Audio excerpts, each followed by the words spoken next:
Um, are we ready to go with the SLC TV? Okay, great. Thank you. Welcome everyone to today's City Council meeting. If you've joined us the last several weeks, you know that due to the ongoing practice of social distancing, our council meetings continue to be entirely remote. Please keep joining us remotely to stay safe and stay healthy. Although conducting our meetings electronically is different from our familiar in-person meeting process, this is still considered an open and public meeting. We welcome members of the public who may be watching our visual live feeds on the council's agenda page, YouTube, SLC TV, or Facebook Live. Today is a work session only, and there is no public comment scheduled. However, next Tuesday, June 2nd, that will be the next opportunity for the public to comment on the fiscal year 2020 to 2021 budget, as well as other topics during our normal 7 p.m. formal meeting. And as always, feedback is welcome anytime by mailing us a letter at P.O. Box 145476, Salt Lake City, Utah, 84114-5476, or by emailing us at council.comments@slcgov.com, or by calling our 24-hour phone comment line. The number for that is 801-535-7654. Before we move on to the work session items, I want to mention that we have a closed session this evening. That's item number 10. A separate link for the participants who are invited to join that meeting will be provided. Once the participants join the closed meeting, please remember to choose a space around you that is confidential and no one will hear what's being discussed. So we'll now move on to our work session agenda items.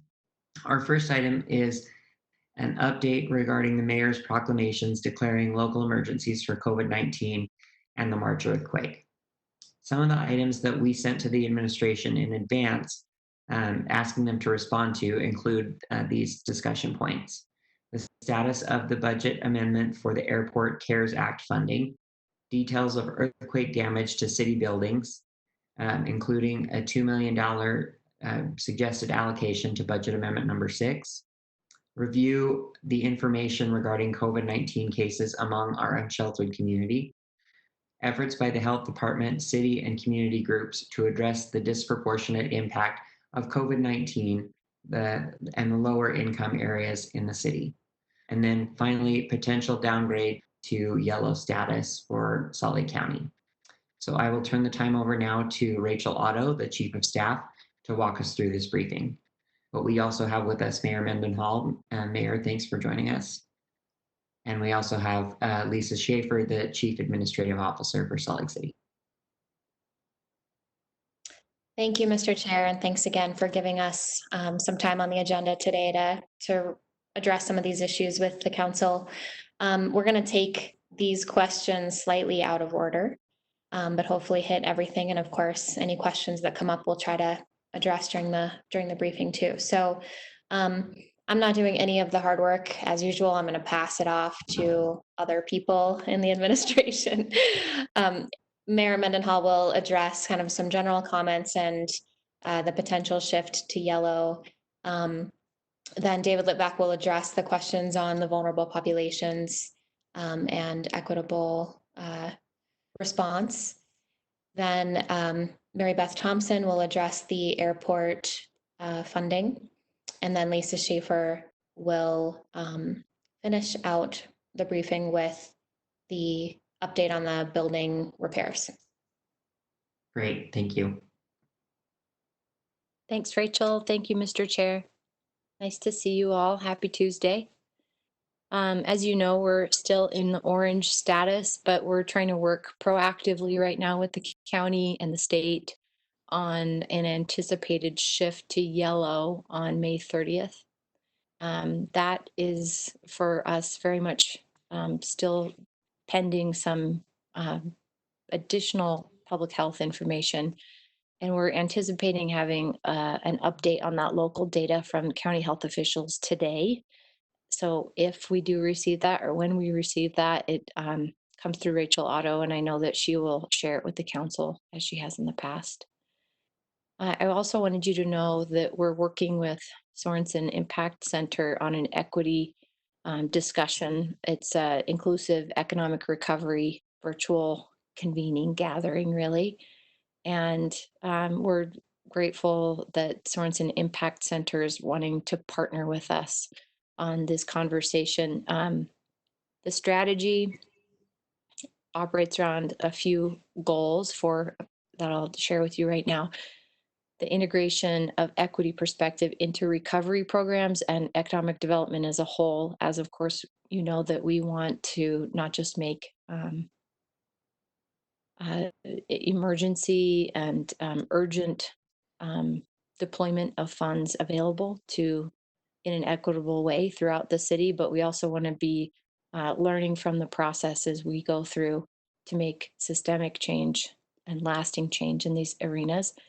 Another one is on equal decision-making power in formulation and implementation of these policies. A third would be economic and financial inclusivity. And fourth being corporate or private sector participation, contribution, and leadership in the economic recovery. So we will keep you up to date, and be sure to invite council members when we have that discussion nailed down.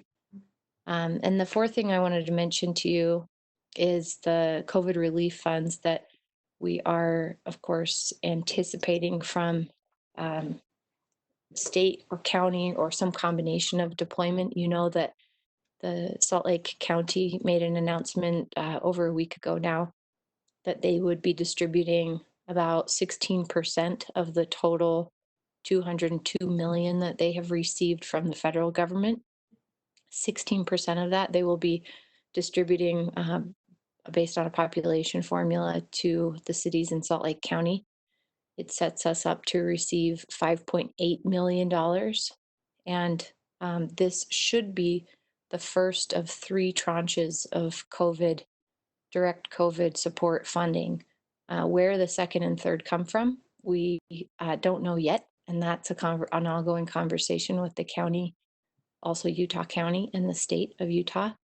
But we will be bringing our proposals to the council in the coming days and weeks, and hopefully, or we'll look forward rather to your contributions in ideas and feedback. And that's it, unless there's any questions for me, Mr. Chair. I don't have any council members. Mr. Chair, I have a question. Yes, Councilmember Dugan. Mayor, thanks for the update. I appreciate that. On the return or the change from orange to yellow, after this long weekend, was there any discussion on moving that date to 2 weeks later after a 2 week, period after a long weekend and social gathering probably being broken quite a bit? Was there thought of moving it to the 8th in a discussion? We would be happy, I think, to have more data guiding the transition. But no, there absolutely hasn't been any of that interest that's been expressed to us by the other partners. I think the fact that we are, um, several weeks now into the transition elsewhere to yellow, and the data that's coming back now is giving greater confidence to county and state officials in my interpretation that they're saying now we have data that shows what this transition looks like outside of the 14-day incubation period. So I think that there's this, I get the sense that they have a good deal of confidence about what yellow means. Thank you. Other questions, council members? Councilmember Valdemoros? Yeah, I have a question, and maybe I'm not sure if David back or Rachel or the mayor or Lisa have the answers. But I've gotten several emails recently about congregations of homeless populations in their public right of way, but not that's something that we usually have in District 4. But recently, the groups have been larger than 20, closer to 30 to 50, even 80. At some points when we count them or when the neighbors count them, and so. Is there? Have you guys talked about this? Are there any changes to the gathering? The amount of gathering of people at one place in the public right away. I mean, any updates on how to deal with this issue during this pandemic? Lisa could probably give that. We just had this discussion in the chair vice chair meeting about an hour ago. And Lisa's the closest to that conversation on our side. So I don't know, Mr. Chair, if you want her to take that during her section of the update or now, or maybe Rachel has something more. Lisa, if you do you want to take that now or during comments? Whatever is easier for everyone. I'll say briefly that yes, there are conversations around it. There is, difficulty in balancing all of the different issues that we're dealing with related to these gatherings, and the COVID conversation just complicates that even further. Certainly doesn't make it easier, but. Yeah, there have been conversations, but I would say there is not a point at which we have a consolidated plan to address it as far as gathering size and homeless individuals. Mr. Chair, if I could add just, Yes, we've please. taken, thank you. We've taken the same approach with unsheltered homeless and homeless individuals as we have with everyone else. And that has been a strategy of education and talking with people about, the protocol around COVID and what will protect people the most. We have not been issuing citations for, people just generally who are gathering in groups larger than 20, although that's certainly possible. That's an approach that we could take under our current risk level. I'll also add, it's probably obvious to all the council members, but it's worth pointing out again in the public discussion that the city's actions, particularly around public safety and asking people to move on, are influenced in several ways, but two of the big outstanding ones when it comes to criminal behavior on the streets, open drug use, drug sales, and others is pretty severely impacted by restrictions on access to the jail at this point based on COVID. situation, and also, of course, then by the capacity limitations at the homeless resource centers. So then you get into constitutional issues in asking people to move when there's nowhere to move to. And COVID has had an impact on both the HRCs and the jails. So it is a difficult spot that we find ourselves in, and certainly a difficult spot that individuals experiencing homelessness are finding themselves in. But it isn't something that we want to give up on. And so we appreciated the conversation with Chair, Vice Chair, and some staff this morning, and we're going to keep the conversation going, and always open to your feedback or ideas. All right, thank you. Thank you. Any other questions, council members? Councilmember Johnston, thank you for the sign. That's very helpful. I don't know why we didn't think of this earlier. Very helpful on Tuesdays. Yes.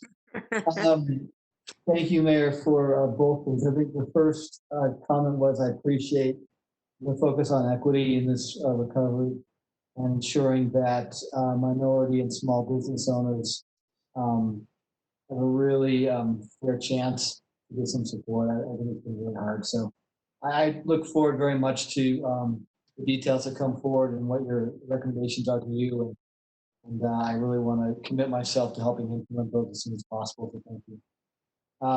Second piece is about this last question about the homeless situation. I think there's some things we can look at doing in the city, but I also want to reiterate that we can't go it alone. I think we have to be mindful that, and the mayor's been very clear about this, that we do have to take care of our needs, our citizens, our homeless individuals who are with us in the city. But we can't do it in a silo. And I appreciate the mayor trying to make sure other cities in the county and the state and everybody's coalescing together to make some more.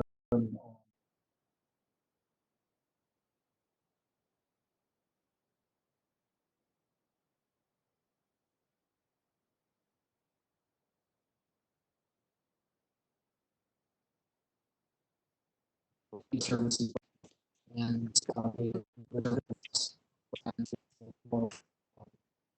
it's a good term. We've been open to having more services for the homeless here than perhaps other places.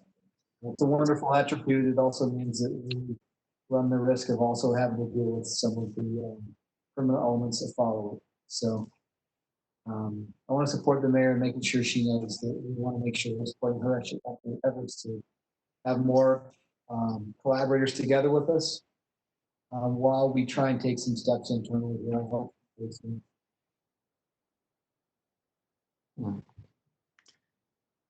Thank you. Thank you, Andrew. Mayor, did you want to respond? Oh, yeah, sorry. I think it cut out and I didn't mean to interrupt you, Andrew. I would just wanted to thank you for that. And your experience as a council member and as a service provider is so invaluable in these discussions. So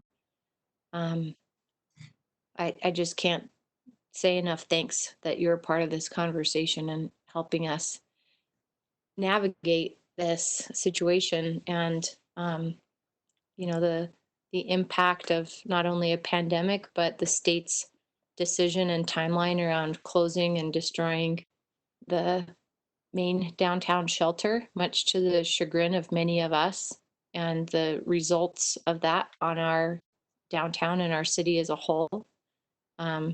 The partnership part is really critical. And anyway, I always feel a good deal of productive tension between you and me. I know that we have a mutual respect for one another. That's all I think has always been there. I hope has always been there. It really creates some productive conversations, Andrew. So I'm grateful for you. Thank you.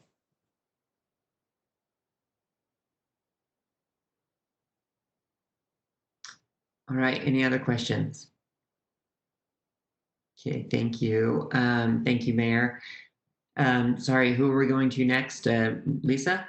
David Litvack actually this will be the perfect segue into, I'm sure, what David can share with council. Thanks, Rachel. Mr. Chair, council members, thanks for this opportunity. I just wanted to take a quick minute and give a couple updates and then answer any questions that you may have. Last week you saw, I believe you had you were provided copies of a new weekly report that is being put out of Salt Lake County Incident Command. I just wanted to give you the updated information. I also did send a copy of the report to council staff, and so you may already have it. But as of May 25th, there have been over 1,000 tests administered among individuals experiencing homelessness. That is not unique individuals, and we know that we do test some individuals multiple times. So that's just the total number of tests associated with individuals experiencing homelessness. Currently, there are 7 active positive cases within the homeless community, and 207 of individuals have recovered from COVID-19. And then the 5% figure, that is the total is 5% of the cases across the county COVID-19 are associated with individuals experiencing homelessness. And I just want to then just point out of that also some data that we're tracking regularly is on the county quarantine isolation facilities. Even though those are not uniquely available to individuals experiencing homelessness, by far, those are the individuals who are accessing it, who do need a safe place to either wait while they're getting their test results or recover from COVID-19. Since those Q&I facilities have opened, 509 individuals have come through those Q&I facilities. Also regarding individuals hospitalized, of the total 364 across the county that have been hospitalized since this started, 27 have been individuals experiencing homelessness. And of those who are currently hospitalized as of yesterday, 2 individuals experiencing homelessness are currently hospitalized. I also wanted to mention that with Volunteers of America and the Community Connection Center through our outreach efforts, we are working with the 4th Street Clinic to actually bring some testing onto the streets on site with the unsheltered population. 4th Street Clinic is actually going to be shadowing with VOA tomorrow when they go out to develop plans on how that could occur, probably once a week. What we have been doing to this point is if there are individuals who are symptomatic who are concerned,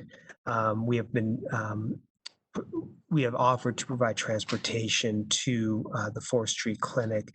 But more often than not, individuals do not accept that transportation. So we're going to look at trying to bring testing to them where they're at, which is consistent with our overall strategy here.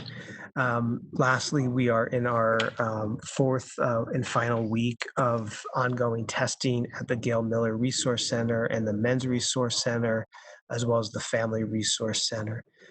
That will be occurring this week, and then we will be reevaluating the ongoing testing. The King Resource Center has been partnering with the 4th Street Clinic to bring individuals on a daily basis to the 4th Street Clinic. Those are probably the main updates that I have, Mr. Chair, and happy to answer any questions. Questions, council members?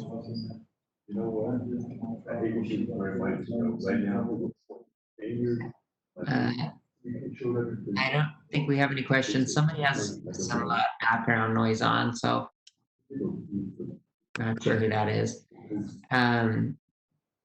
But I don't see anything else, so we'll go ahead and turn it back to you, Rachel. Thanks. I think next up we have Mary Beth Thompson to talk about the airport grant funding.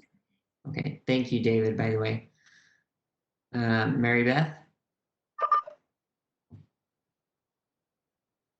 I'm messing with buttons, sorry. Difficult for me. Good afternoon, Council. So we are looking at transmitting a budget amendment for council budget, and actually any CARES funding that comes in the next couple of weeks. That will be for fiscal year 2021. We usually don't do budget amendments in fiscal year for 2021. This recognition CARES revenues need to be recognized so that work with the airlines going forward. We'll be working on that and transmitting that in the next couple of weeks. Okay. Any questions, anyone? All right, doesn't look like it. Thank you, Mary Beth. Thank you. Rachel, where to next? Lisa Schaefer is up to round out around home base here. Woohoo! I'm up. Put me in, coach. All right, so as you have seen, and as was mentioned earlier, the administration transmitted as part of Budget Amendment 6, a request for $2 million associated with earthquake damage to city-owned facilities. The breakdown of that $2 million is, some of it's a deductible. The lion's share of that $2 million request is a proposal to to design and repair the city and county building stairs, 886,000 and change worth there. And then the 223,000 and change for costs incurred to other buildings, including the Plaza 349 parking structure, Fisher Mansion, chimneys, and we have a warehouse that also sustained some damage to the mortar that needs to be repaired. Since that time, we've also had, and you might be interested in the roof repairs to the gray glass building that I mentioned in our last update. But that is not associated with this budget amendment. So engineering is now estimating that it's going to take about 5.5 months to actually repair the stairs at the city and county building.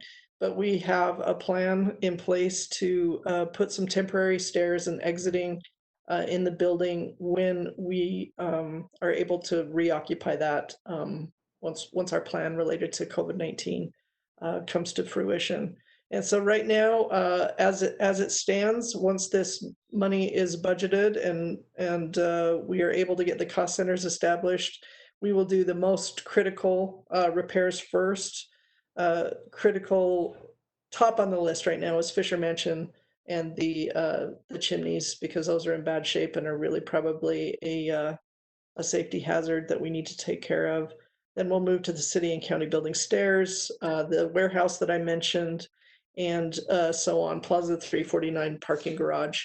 And so if you have any questions about that, let me know. We are anticipating future budget amendment requests. Right now, our initial estimates related to the earthquake and the subsequent aftershocks exceed $10 million. This is a $2 million ask, and so we will be forwarding more budget amendment requests in the next budget year.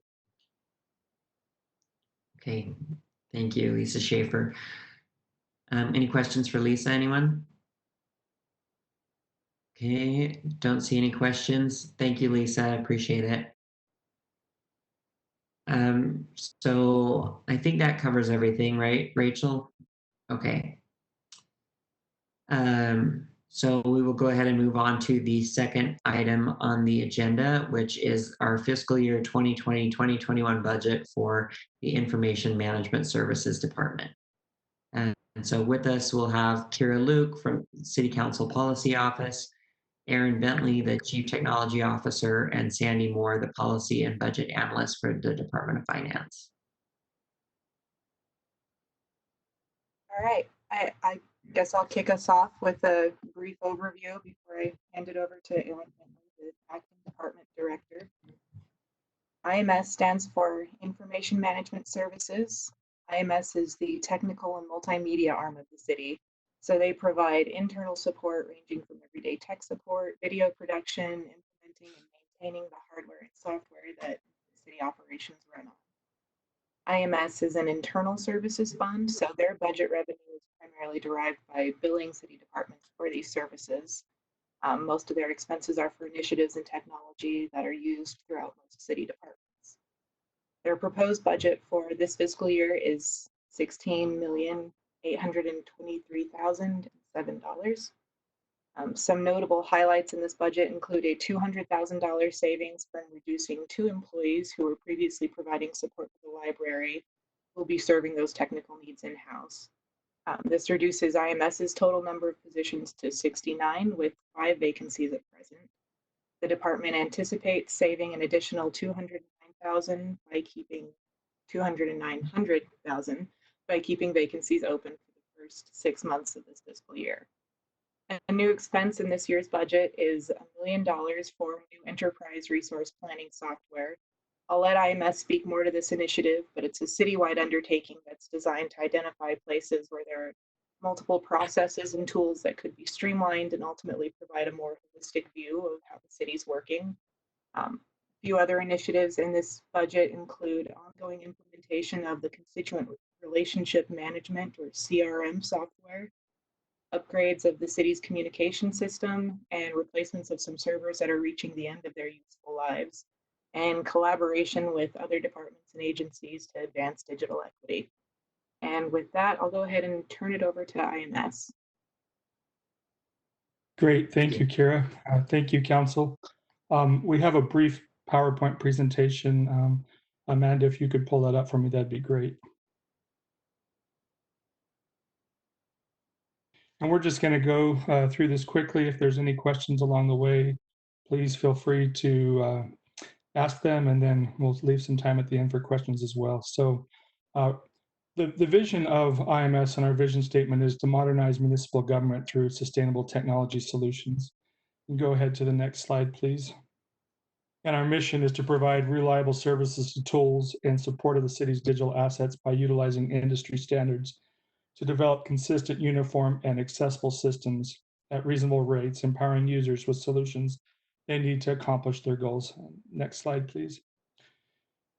And we do this through our organizational structure here. So at IMS, we have 5 divisions. We actually have a new division that I'll talk about first. So our Administrative Services Division, the Data and Analytics and GIS Services Division, Media Services, Infrastructure Technology and Security Services, and Software Services. And I want to highlight the Data Analytics and GIS Services, as this is a division that we are just creating, have just created, with the goal of making better data-driven decision-making.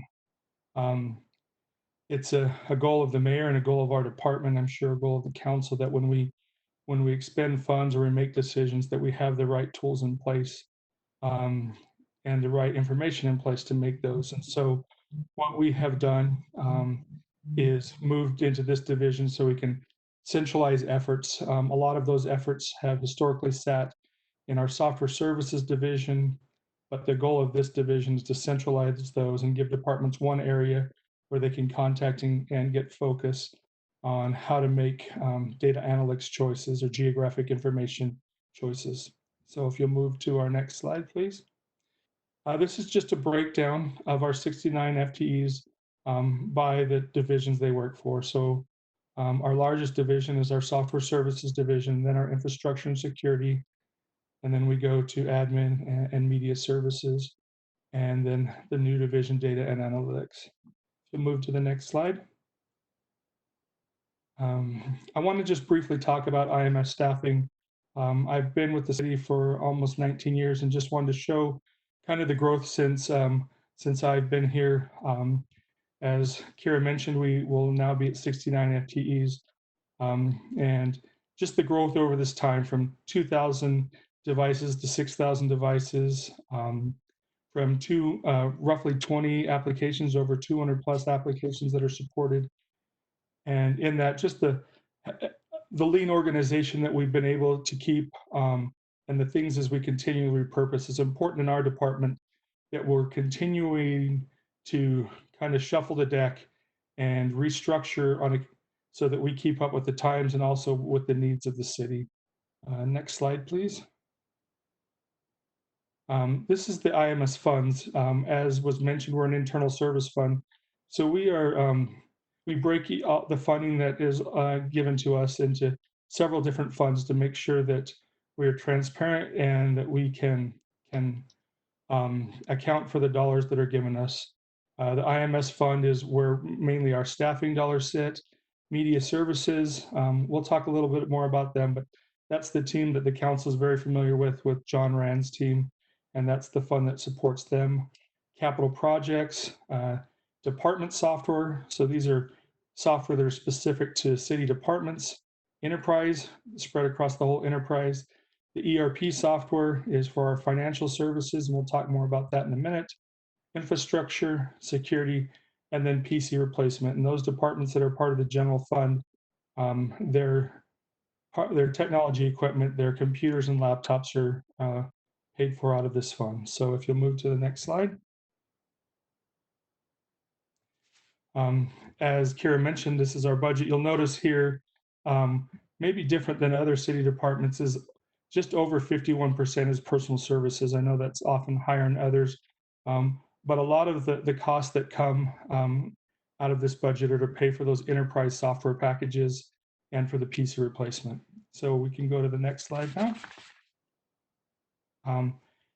During this part of the presentation, I just want to walk each of you through some of the divisions, what they do. So this is the Administrative Services Division, and Monty Bardsley plays a huge role in this and her team. They're responsible for all the procurement of technology and the asset management of all the computers that sit in the city, and making sure that those are refreshed on a regular basis and that we have working technology for our teams. And her group is very important that way, as well as our project management group that sits in this division.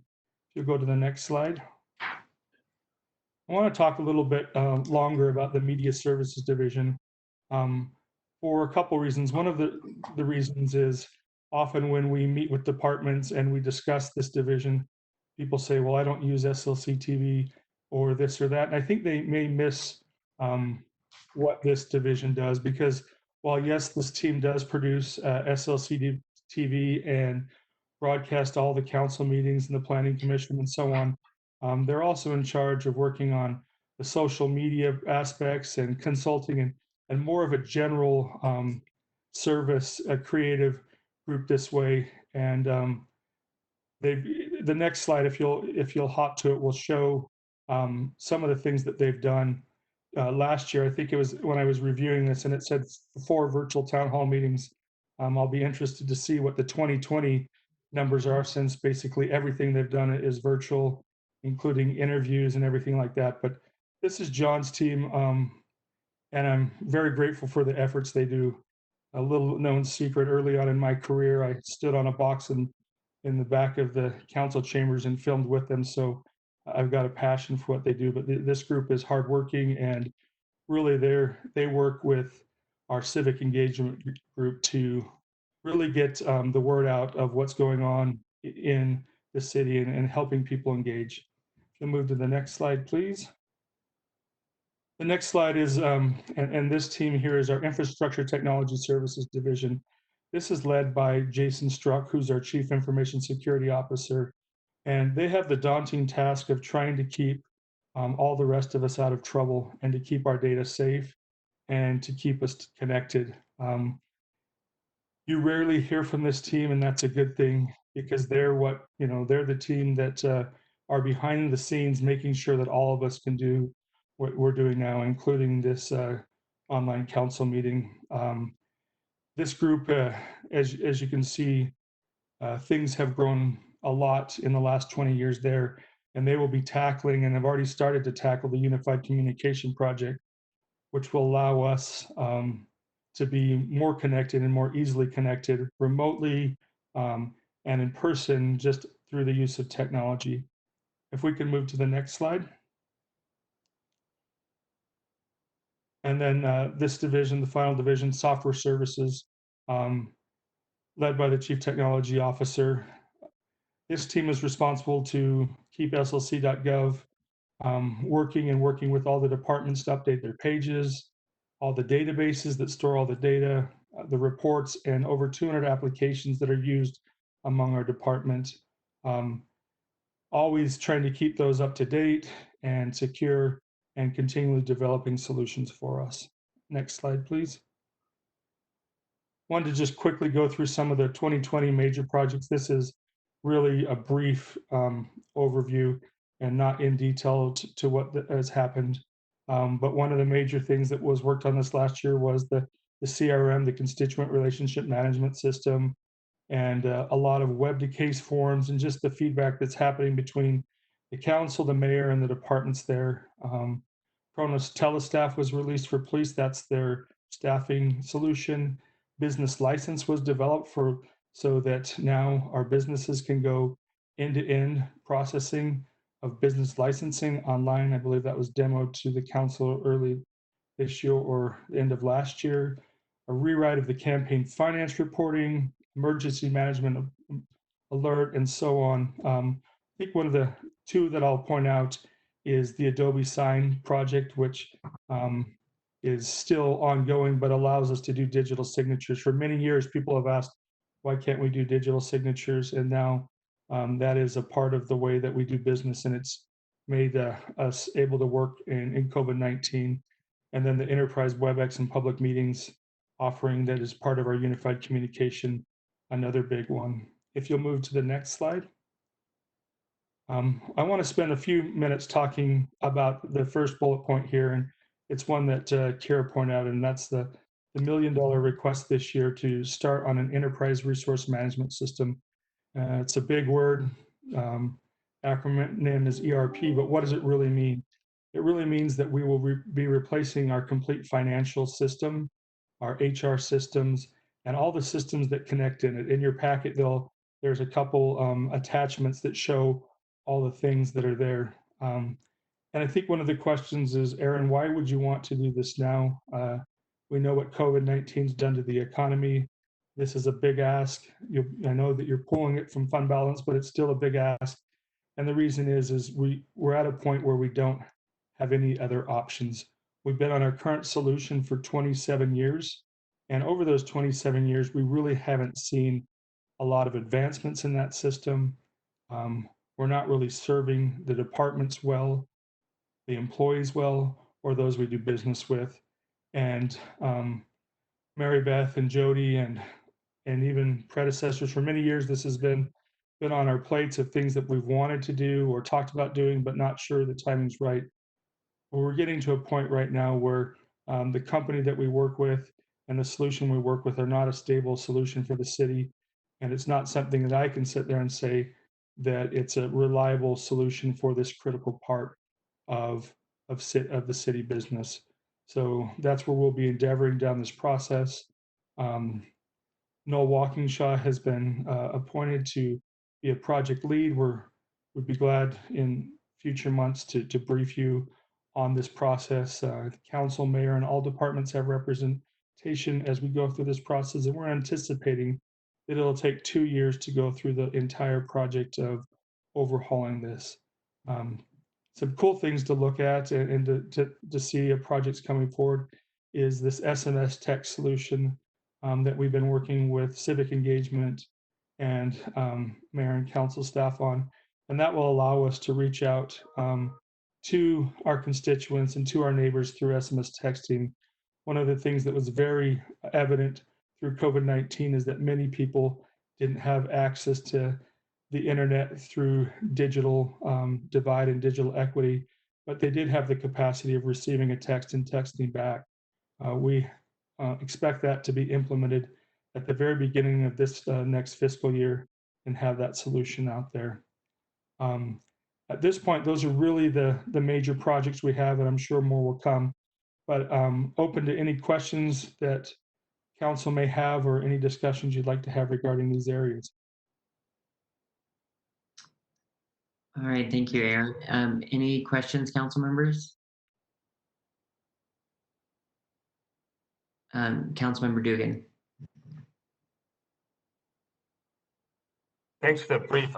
The question on the ERP system, I mean, that's a huge endeavor for any company to do that, right? And especially after 27 years of using the same Excel spreadsheet, probably in pivot tables, you're going to have a big learning curve. And does the does the contract go out many years for the training process? Because businesses buy an ERP system and they end up using 10% of it. And then they complain that the old system was better when they realize that they never want to go into the new system.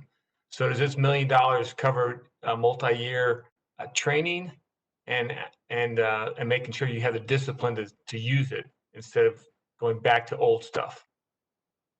That's a great question. So this $1 million is, and it should clarify, that's the beginning of this process. Is anticipated that the entire ERP will probably be roughly around 200 or 2 million, 1.5 to 2 million to implement, and then ongoing cost of about 5 to 700,000. But yes, the goal is, and as you stated, usually 10 to 20% of all applications get implemented and used properly. And I think that's why the mayor and under her direction of the CAO is we're doing this project a little different than we've ever done a technology project. And we've created, with Noel being the project lead, 3 separate teams, one covering change management, another one covering the technology and actually implement it. And the final piece is a business process management, because implementing the technology, my part of it's actually the easy part. We just stand it up and work through that, especially when you start to move for a cloud. But it's getting people to change and getting processes to improve. And so that's one of the things we'll be working on. This is doing a business process map of every single process we have, looking for waste using lean principles, and then measuring those, as well as using change management to measure adoption of the process. Thank you. Yep. Other questions? Councilmember Mono. Yeah, thanks. My question is a little more basic than Councilmember Dugan. I am wondering if this system that we're implementing is replacing other systems, and if so, will we see a savings in future years from other software that we're no longer needing? That's part one of my question. And the other part is this an item that like the enterprise funds and other departments are benefiting from and will increase the interdepartmental transfer that they would do to IMS? Is that anticipated? And I don't know if that's clarified yet. Yeah, I can walk you through that. So this will be an enterprise software system. So all the enterprise funds, airport, public utilities, and others are on board for this. And the cost, it's anticipated right now that there won't be an increase because, as you had alluded to, we will be collapsing several of the systems that we brought on over the years. For example, we spend a little over $200,000 on our current financial system, another couple $100,000 on our timekeeping system, learning management system, onboarding system. All of these, if we reduce those into one bill and one system, we're anticipating that cost will be fairly or close to the same. The implementation cost that we're talking about, we've over many years been saving that up in that fund balance for the ERP system, knowing that this was coming. So we don't anticipate an increase for these, or a large increase. There may be some based on the breadth of the product. We're still in the early phases. We plan to release an RFP July 1st and move through it at that time. So we haven't selected a vendor yet. So am I fair to understand, or am I correct to understand that the increase to the budget this year is implementation costs, but the ongoing costs would be about flat from previous years because we get to collapse several systems into one more robust system? Is that accurate? Yes, that's the plan. Okay, thanks. Other questions, council members? Okay, thank you so much, Aaron. We appreciate it. And thanks, Kira. We will move on now. Actually, we're going to skip to item 4 on the agenda, which is the budget for 911 Communications Bureau. We're going to swap that with item number 3, the Department of Economic Development budget overview. So We have with us Ben Ludke from the City Council office and Lisa Burnett, the 911 Communications Director. Department overview and the budget overview is on page E9 and E12. Ben, you're really echoey for some reason. I turned my volume down. Did that help? Yes. Excellent. So pages E9 and E12 is where you can find the overview in the budget book. The 911 Bureau provides 24/7, 365 dispatch services for emergency and non-emergency calls in Salt Lake City and Sandy City. The proposed budget for fiscal year 21 is $8.2 million. This is basically a flat budget. It's $11,000 less than last year. It includes $117,000 for software to decrease the number of call transfers to the State Department of Public Safety. This is necessary to meet a legislative mandate from Senate Bill 130. The fiscal year 21 budget maintains staffing at 100 employees, and this includes 82 dispatchers. The industry best practice is for 90% of 911 calls to be answered within 10 seconds. In calendar year 2019, 97.5% of 911 calls were answered within 10 seconds. This is the best performance I've seen for this department in the 6 years I've worked on the budget. Yay. In the past 12 months, the total number of calls has decreased 2%, but the number of 911 emergency calls increased 4%. This might be related to the March 5.7 earthquake series and the ongoing pandemic. Since May of 2013, the total volume of calls has increased 55%. Amanda, can you please put the slides up on the screen for everyone? And with that, I will turn it over to Director Lisa Burnett. Good afternoon, council members. I'm excited to do this budget presentation. I feel like a lot of it is good news for a change, and in the 911 world, that's definitely unusual. Next slide, Amanda. So in the call volume for 2019, we ran it for calendar year. We're at 772,400 calls. We have improved our 10 seconds or less call answer time, so we're very excited about that. One of the things, though, that we're still encountering is that turnover. So it's the average for Salt Lake City 911 has been 20%, and it stays that way even as I speak. Next slide.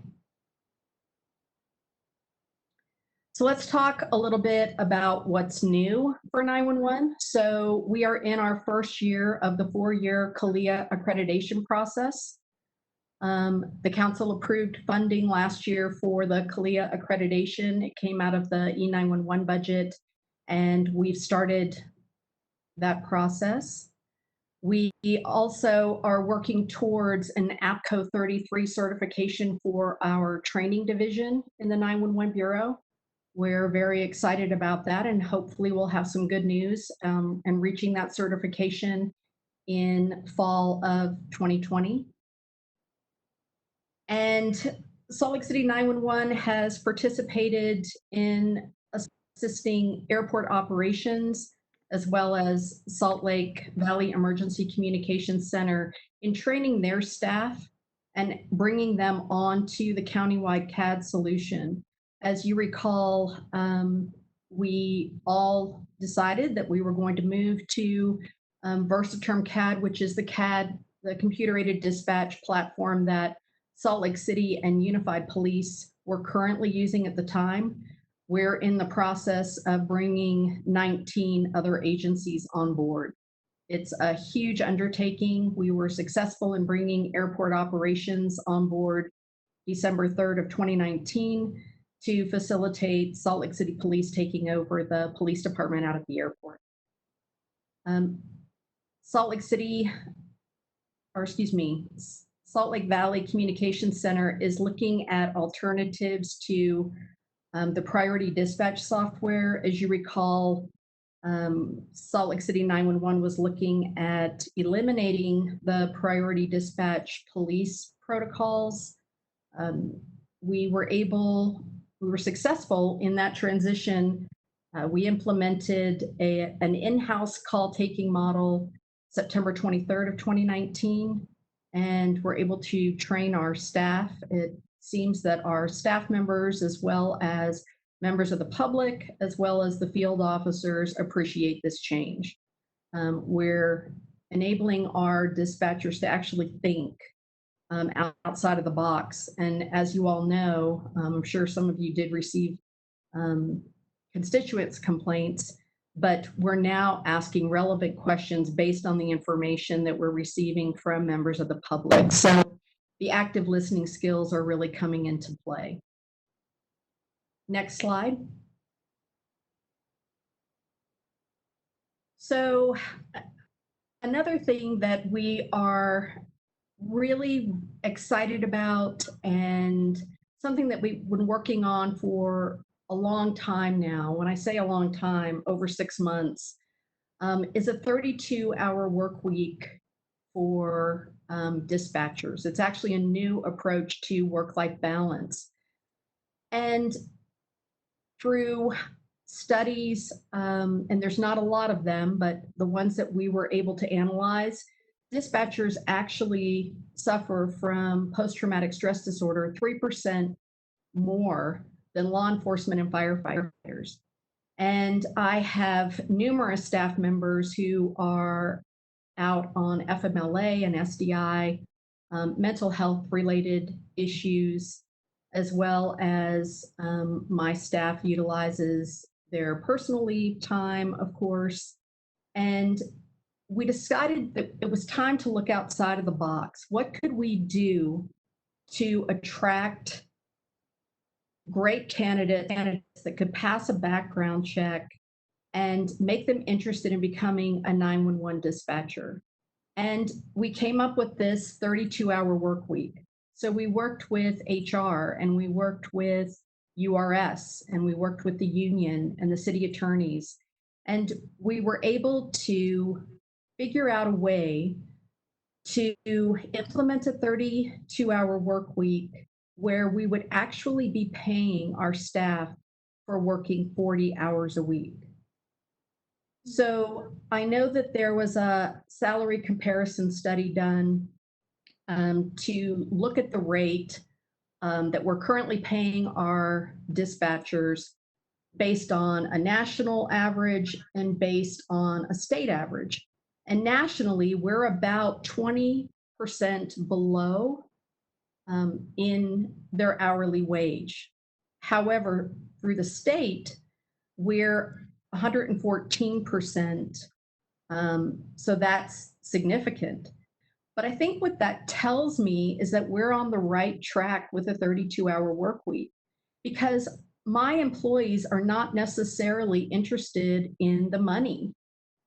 They're interested in getting time off. They're interested in spending time with their families. Throughout this pandemic, we have been unable to social distance, and we have to work as a team, whether it's law enforcement or missing hikers or whatever the case may be. My staff has to work together, and unfortunately, social distancing and the technology component really doesn't allow for that. But by a better schedule, by allowing our dispatchers to have more time off and away to be with their families, and providing 52 additional days off per year, while their pay is remaining the same, I think that it would make a huge difference. This is not just for Salt Lake City. This would be nationwide. This is something that has not even been considered. And yet there's not a single dispatch center in the nation that doesn't have high turnover and doesn't have, stressed out employees. A lot of employees on FMLA and on mental health off time. So this really addresses all of those things. My business plan that was submitted to the council is rather lengthy, but what it entails is cutting the existing time off in half, and by showing a 5-year, let's say, employee, we're increasing their time off to 94%.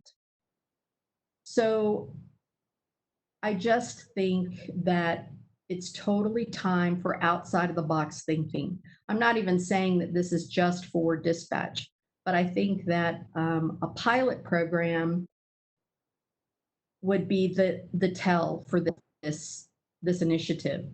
And while the 2019 audit suggested that I needed 16 more dispatchers, I'm actually asking for 8.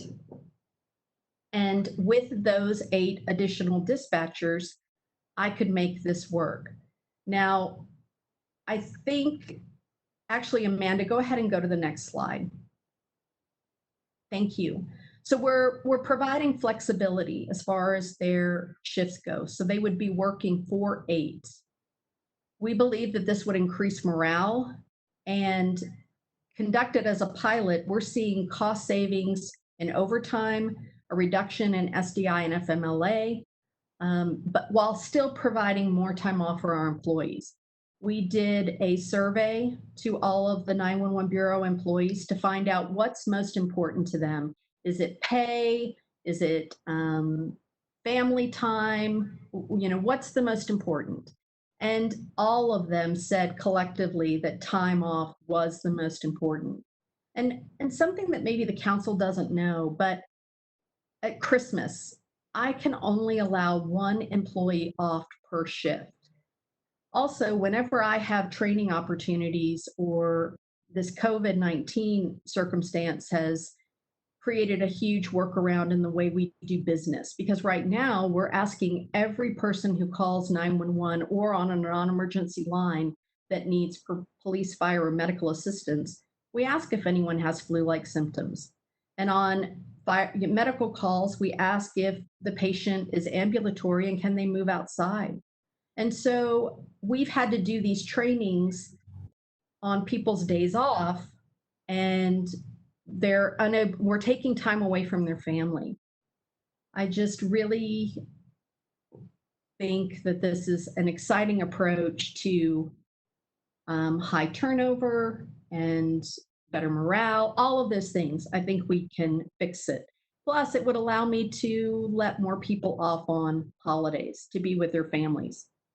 And it contributes to the Clean Air Initiative. Employees would be traveling 1 less day a week into the city for work.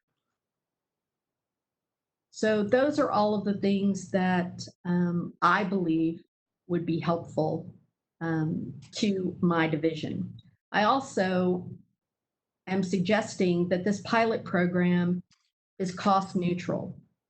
It's something that we believe the savings, we put in a $250,000 cushion to ensure that we would have the money to make this pilot project work. A really good question came up, well, what happens if the pilot project fails? Well, because of the 20% turnover in the dispatch office, if we had to go back to the way things are right now, through attrition, I believe we still would be able to do it. It's definitely a new approach. it's exciting and it's new. And Salt Lake City 911 would be the very first agency in the nation to do it. But it's very exciting for all of us. Does anyone have any questions about this that I could answer? Councilmember Valdemoros. Thank you, Lisa. This is, I like innovative ideas. I like, seeing how we can be efficient. I'm sorry, can you hear me? I can hear myself. It's either you or Lisa has their volume on, so somebody has an echo. Can you hear me now? Is it better? Yeah. Okay. So I'm excited about this presentation. I would be interested in seeing how this works out. Maybe it is a pilot program. I think mental health issues is something that we talk about more. Not that we didn't have it before, but it's more prevalent now. Like people are more keen to share these issues that are serious, and we don't want it to get it so serious, right? That that we have no solutions for it. So the only thing I would say is I would really like to see like some really good metrics and like really good information where we are right now, like how many people you have and how many people, like how your process is, or I guess how your staffing works per day. Then how many people are taking leave, or I can remember the names that you told us, because they're suffering from PTSD or other medical issues. And then if you have a baseline, then you add these 8 people, and maybe we can compare in a year and see if our level of service is better, it's the same, or it really went down. As that's something that we don't want to do, right? So Lisa, go ahead did you want to go ahead and answer? Yes, so I think all of those are excellent questions. So in the 32-hour business plan that I created, we did a couple examples. We did an example of a 5-year employee, and then we did a topped-out employee. And just so that everyone knows, at any given time, the Bureau has anywhere from 7 to 13 people on FMLA or SDI related issues. And that's significant, considering my work group or my department is not that large. The other thing is, and for council members that have been on the council a while, we all know that while I'm very, very proud of my 911 answer times, our admin line answer times are, in my mind, abysmal. I want to work on that. That's something I want to work on. But as it stands right now, we're at the 45% mark on admin lines because we have so many calls for service. And I would like to improve that. And through this 32-hour work week, I would be able to have additional staff members on hand during peak hours to cover that non-emergency load. Mental health in the dispatch world is something that's really not talked about very often, mainly because dispatchers are behind the scenes, and there's not even a lot of research done on it.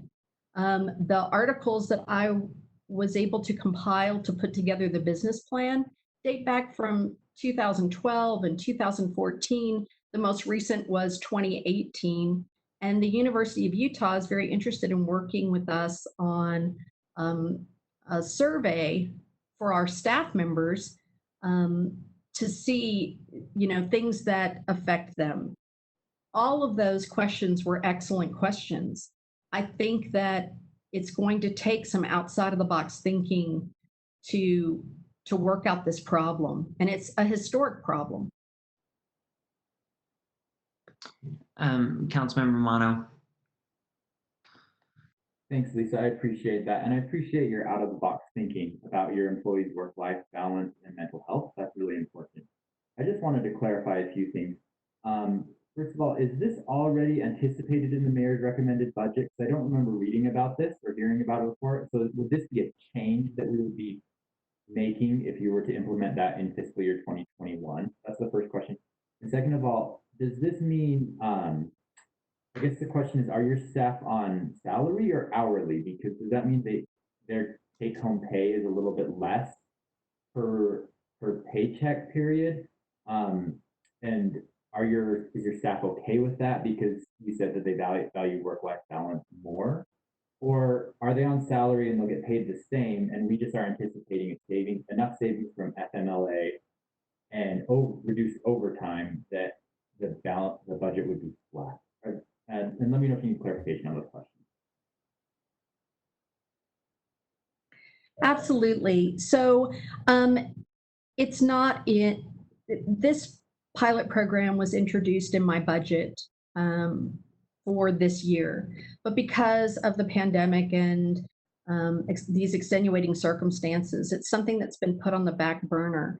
I wanted to make sure that the council knows that this is something that I'm very interested in. I'm very passionate about it. I spent 6 months working on it, working with URS and our union, and everyone, while skeptical, I think they're skeptical because it's never been done before. And the city hires me to identify problems and see what I can do to fix them.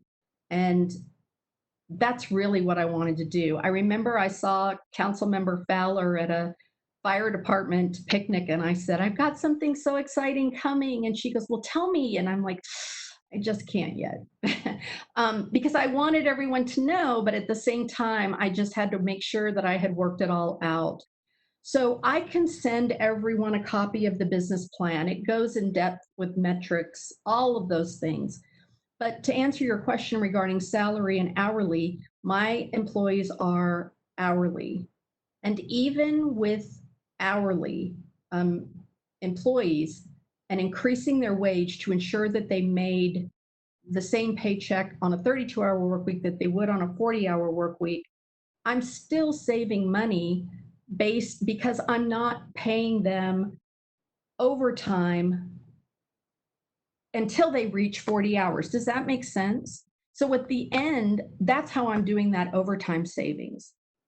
And again, I mean, this is all new and it's exciting stuff, but those are really good questions. It does make sense. Thank you. Councilmember Dugan. So I consider the 911 the silent heroes because you start the ball rolling. And the role that you play in any emergency is critical. And none of us really compliment you because you're in the background. We're only going to give you complain when we don't get the service. So I applaud your time and I applaud your efforts here. This is fantastic. And the concern about the employee burnout, a 20% turnover rate, PTSD higher than the PDs and the fire. And I totally can understand that because you're sitting in the room and you can't actually just stress out, get yourself in tension out and yell and scream in the corner because you're stuck there on the phone. And I applaud that. Now, and I applaud the 32-hour work week because I think that's a fantastic solution. Now, will these 8 additional FTEs reduce your overtime by 16,000 hours so that people are actually working 32 hours a work week instead of having a 32-hour work week, but they're still working 60-hour work weeks? And do you think it will also reduce that turnover rate? I mean, are those part of the metrics and those part of I know those are your desires, and I think it could happen, but will that 8 FTEs reduce your overtime by more than 16 hours so it's a wash in cost? Again, really good questions. Thank you, Councilmember Dugan, for your nice words. I can tell you that if we were to approve this plan, I would think about stepping down because I would want a 32-hour work week. This is not something that we're offering my admin team. But that's how much I believe in it. I think that, I'll give you an example. I think that'll be easier. I had an employee, a new employee that sat down at a police channel on the 4th of July last year. And the officers are talking, and then pretty soon we get a call at the supervisor's desk. I was here that day, and an officer saying, the person's not responding to us on the radio. And the supervisor went down and thought maybe there was something wrong with, their headset or the battery. And the employee was frozen in place. And he pushed back from the console, turned in his headset, and walked out. He literally couldn't do it. So my point with this is that it takes a very, very special person. And I believe that this 32-hour work week would actually attract those people, the people that really want to help members of the public and help our first responders and keep people safe. But at the same time, it's incentive for them to come to work every day. With this pandemic, it has been so difficult because I still have the people on SDI and FMLA. And then I have people that, we've had to put on COVID leave, not that they've tested positive, but I had to beg, borrow, and steal to get the University of Utah to admit that dispatchers are first responders. I had an argument with the doctor saying, well, dispatchers really aren't first responders. And I said, well, yes, sir, I understand that. According to the federal government, we're clerical. That's correct. So when we don't show up to work, then I'm guessing that law enforcement and firefighters can take those phone calls. That's, the thinking has to change. And so I think that this is one step that we can make this a career for people instead of a stepping stone to a firefighter or a police officer. I'm interested in getting people and retaining people. And I also want to do something for my senior staff. Yesterday, I had an employee retire after 35 and a half years. And, we couldn't have a party for her. And, we presented her with a plaque. And, it's the same thing that everybody else is going through, right? But out there went all of that knowledge. And she told me, she just said, Lisa, things have changed so dramatically. I just feel like I can't keep up. And while she could keep up because she really was that good, mentally, I think she was ready. Thank you. Councilmember Fowler. Thanks. Sorry I had to miss some of your presentation, Lisa. I had a court thing that I had to jump into real quick, but I really appreciate all the work that you're doing, and you and I have had discussions about how important I think our 911 operators are. And,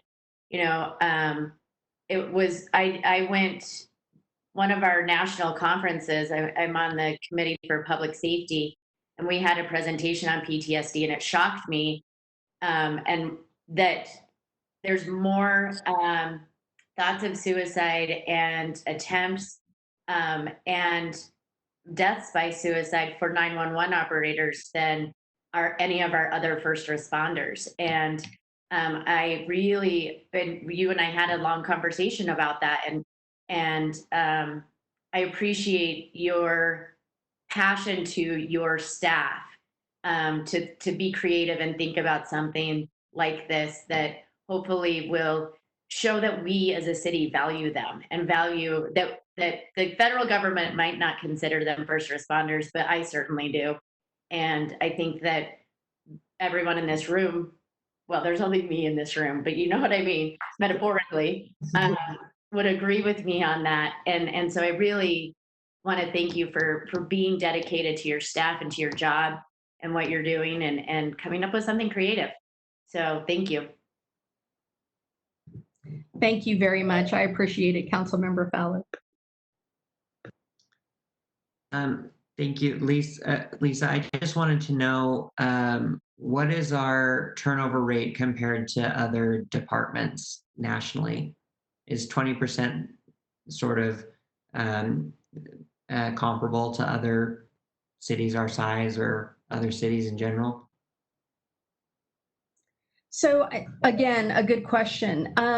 So nationwide, dispatch centers do have a high turnover rate, anywhere from 63% to, down to 10%. It just really depends on the size of the agency and contributing factors. Are they just dispatching police? Are they just a fire and medical center?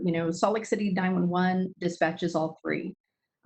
So it just really depends. I can tell you that Salt Lake Valley Emergency lost 40 employees over the last 2 years. That's significant. They are actually the largest dispatch center in the state.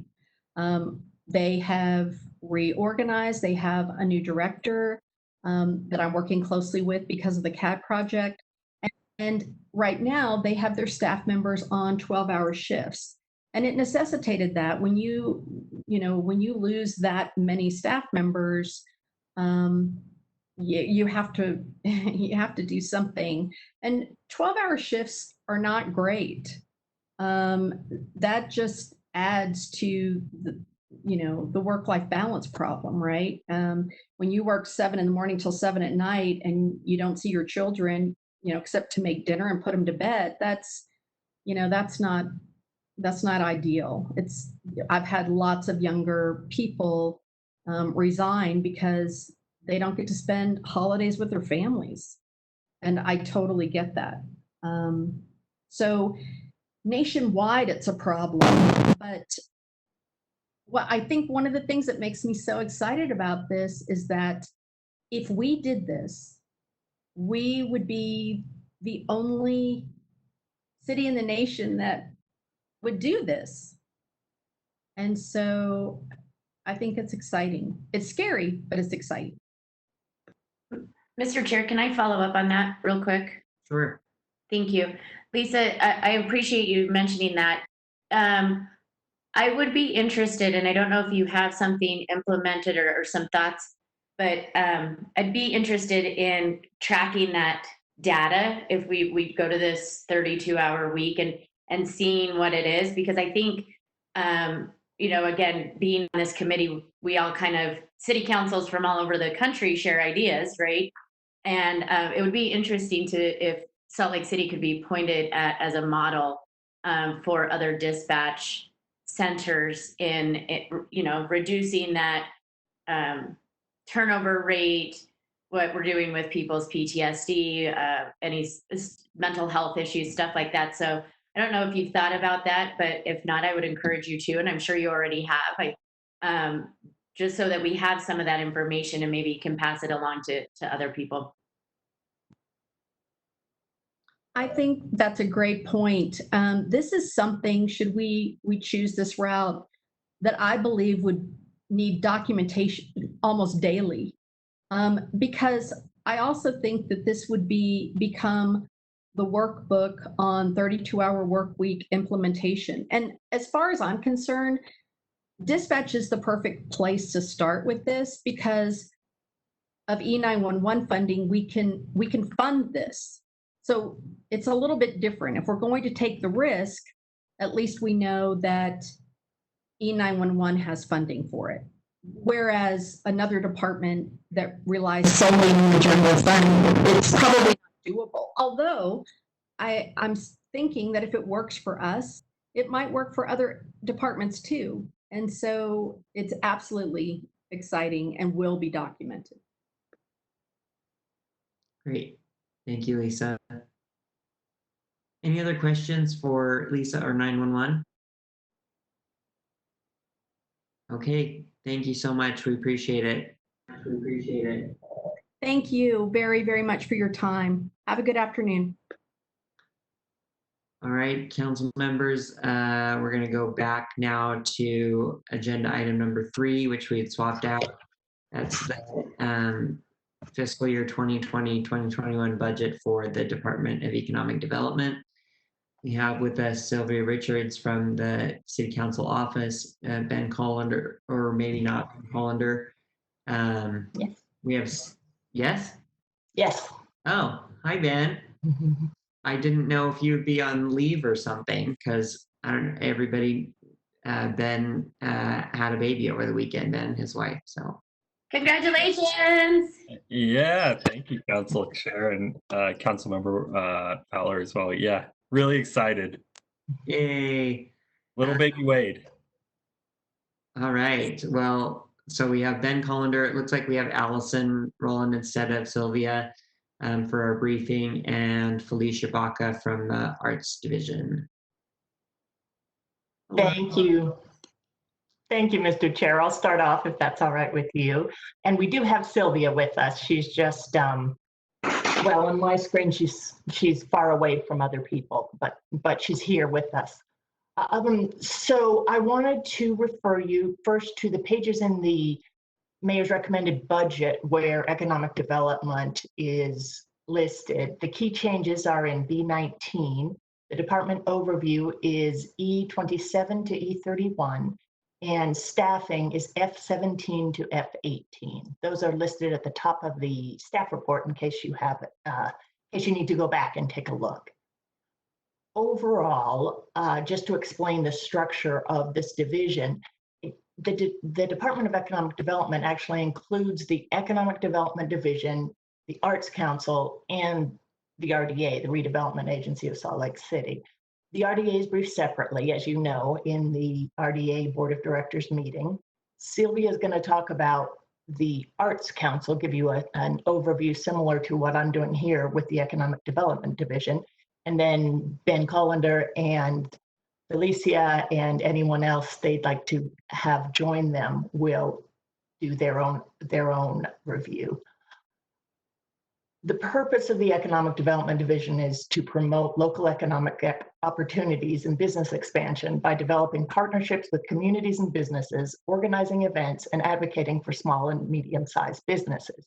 Some of you probably remember this department was created in 2016, if I remember correctly. So it's a relatively new department. It's also relatively small with about 12 total employees, including the Arts Council. The recommended FY21 budget for the Economic Development Division, including the Arts Council, would be nearly $2.4 million, which is $182,000 higher or 13% higher than the FY20 budget. This reflects mostly changes to personal services costs, things like insurance rates, salaries, and merit increases, and the addition of 2 new FTEs. Apart from that, the budget for economic development is virtually flat. There are several economic development policy questions listed in the staff report that you may want to take a look at, but I will turn it over to Sylvia now to give you the overview of the Arts Council, excuse me.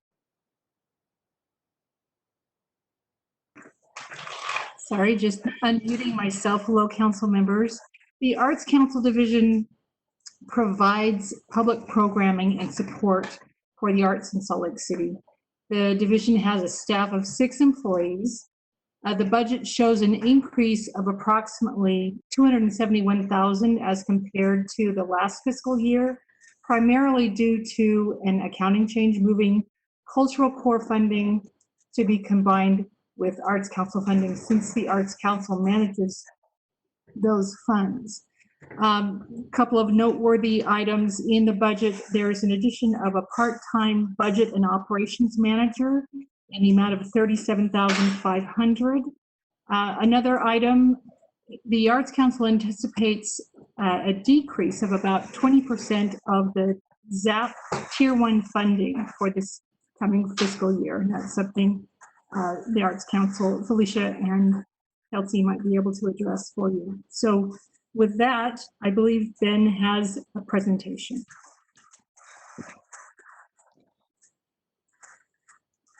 Hello, thank you, council members, and thank you, Cynthia and Alice, for that wonderful intro. First of all, thank you for the opportunity to present and talk about what we're up to in the Department of Economic Development. I have to say, it's such an interesting time of year seeing 911 and IMS present beforehand. It's so great to see all the wonderful projects everybody's up to, and an opportunity for us to present on what we've been up to as well. So I'm joined with Felicia Baca, the director of the Arts Council, and she has Kelsey Ellis with her as well, just in case any questions may be asked that Kelsey can be helpful with. Maybe I can just start out by saying it's been an interesting year for us. I think you'll see this woven through our presentation in different points, both with COVID, as many departments have experienced as well as ours, and with our director Laura Fritz leaving in August.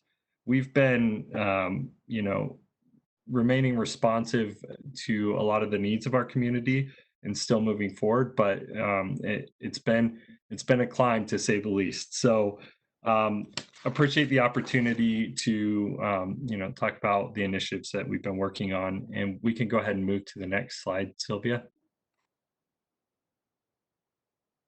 So we've outlined just the major budget changes, and this was also reviewed by Allison in her budget briefing, but just so we have it in our presentation.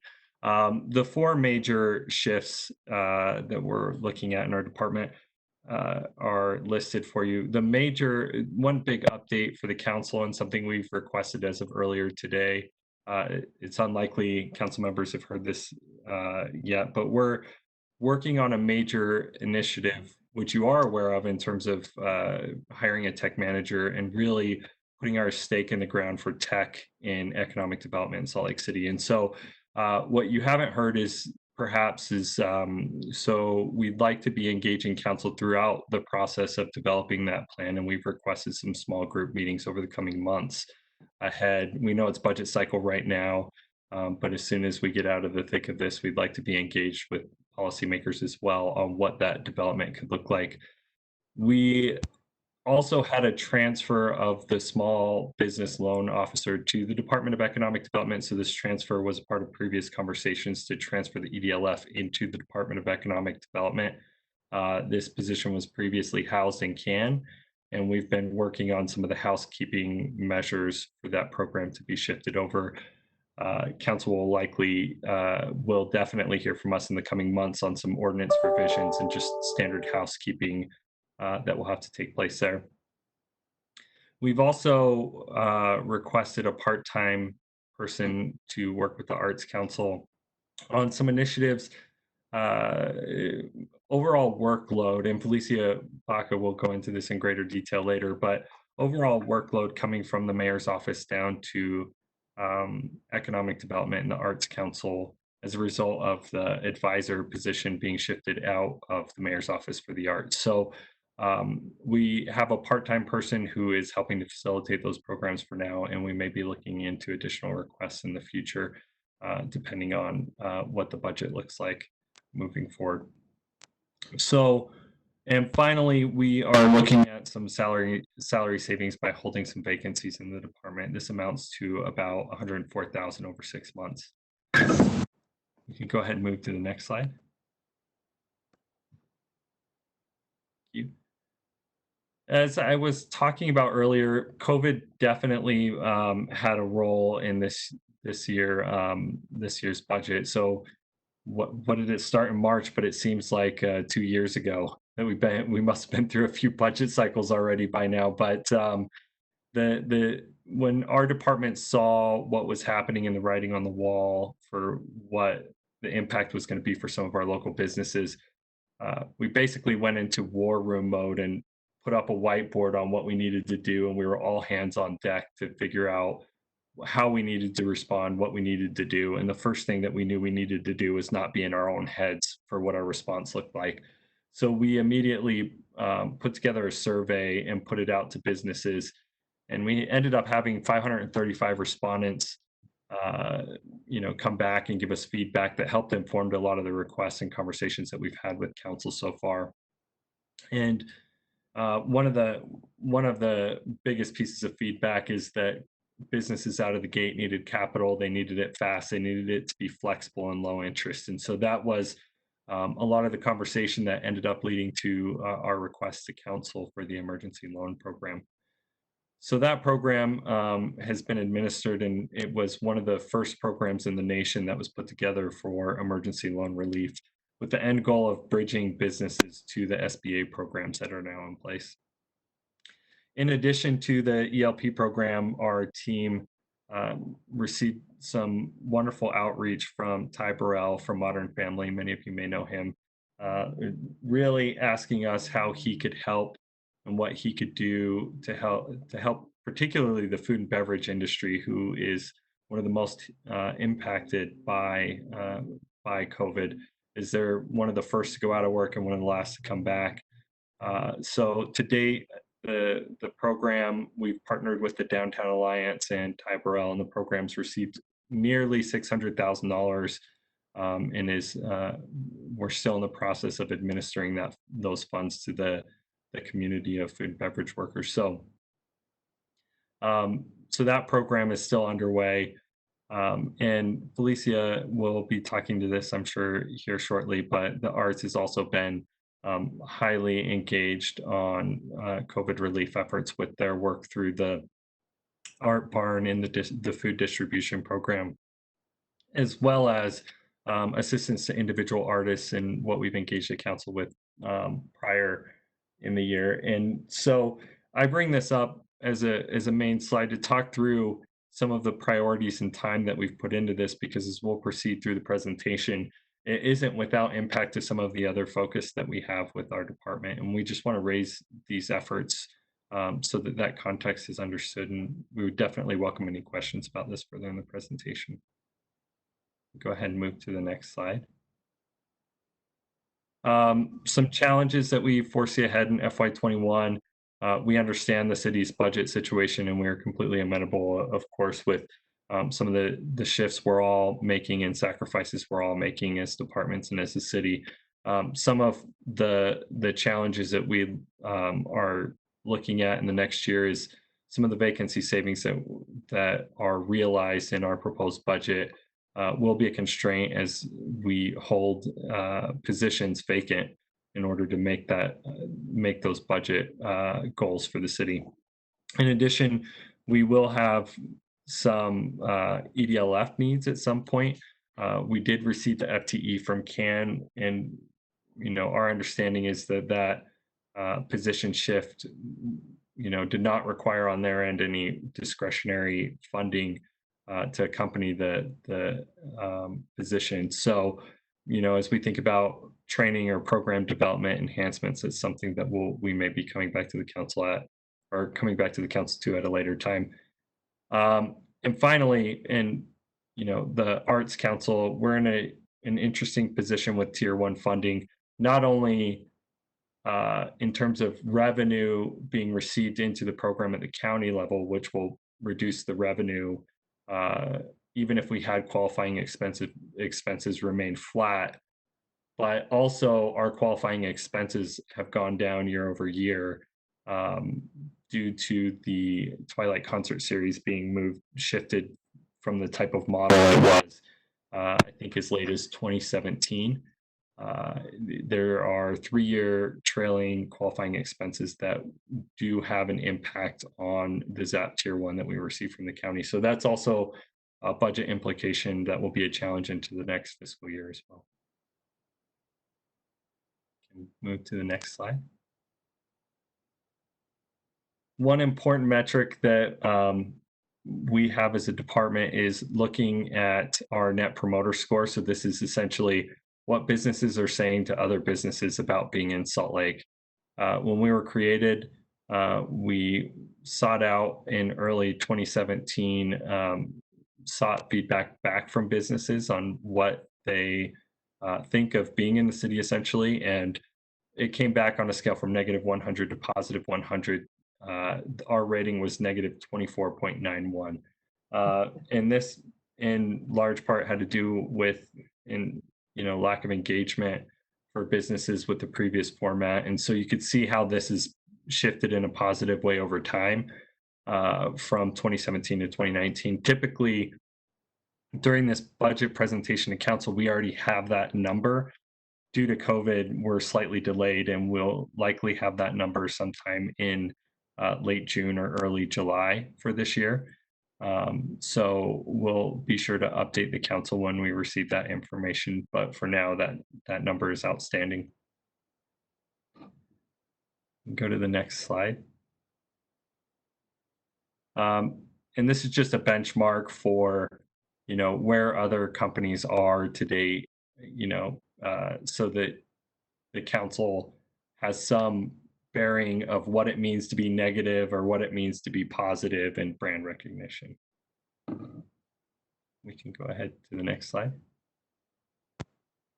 So going back to our COVID relief efforts, when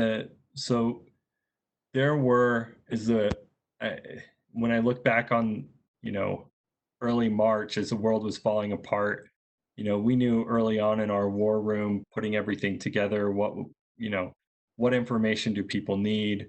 What sort of resources are available?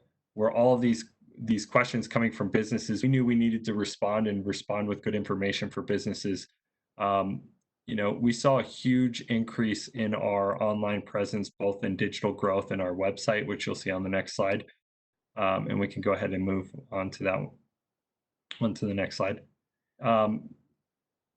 You'll see we went up tenfold in March and April, or in March, on our website views. And this was all credit to Andrew and the team for marketing.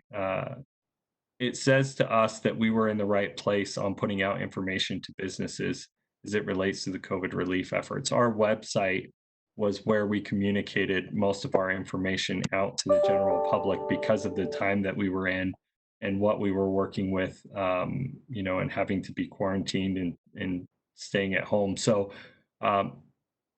businesses were going there for the ELP, they were going there for a myriad of resources at the federal, state, and local levels.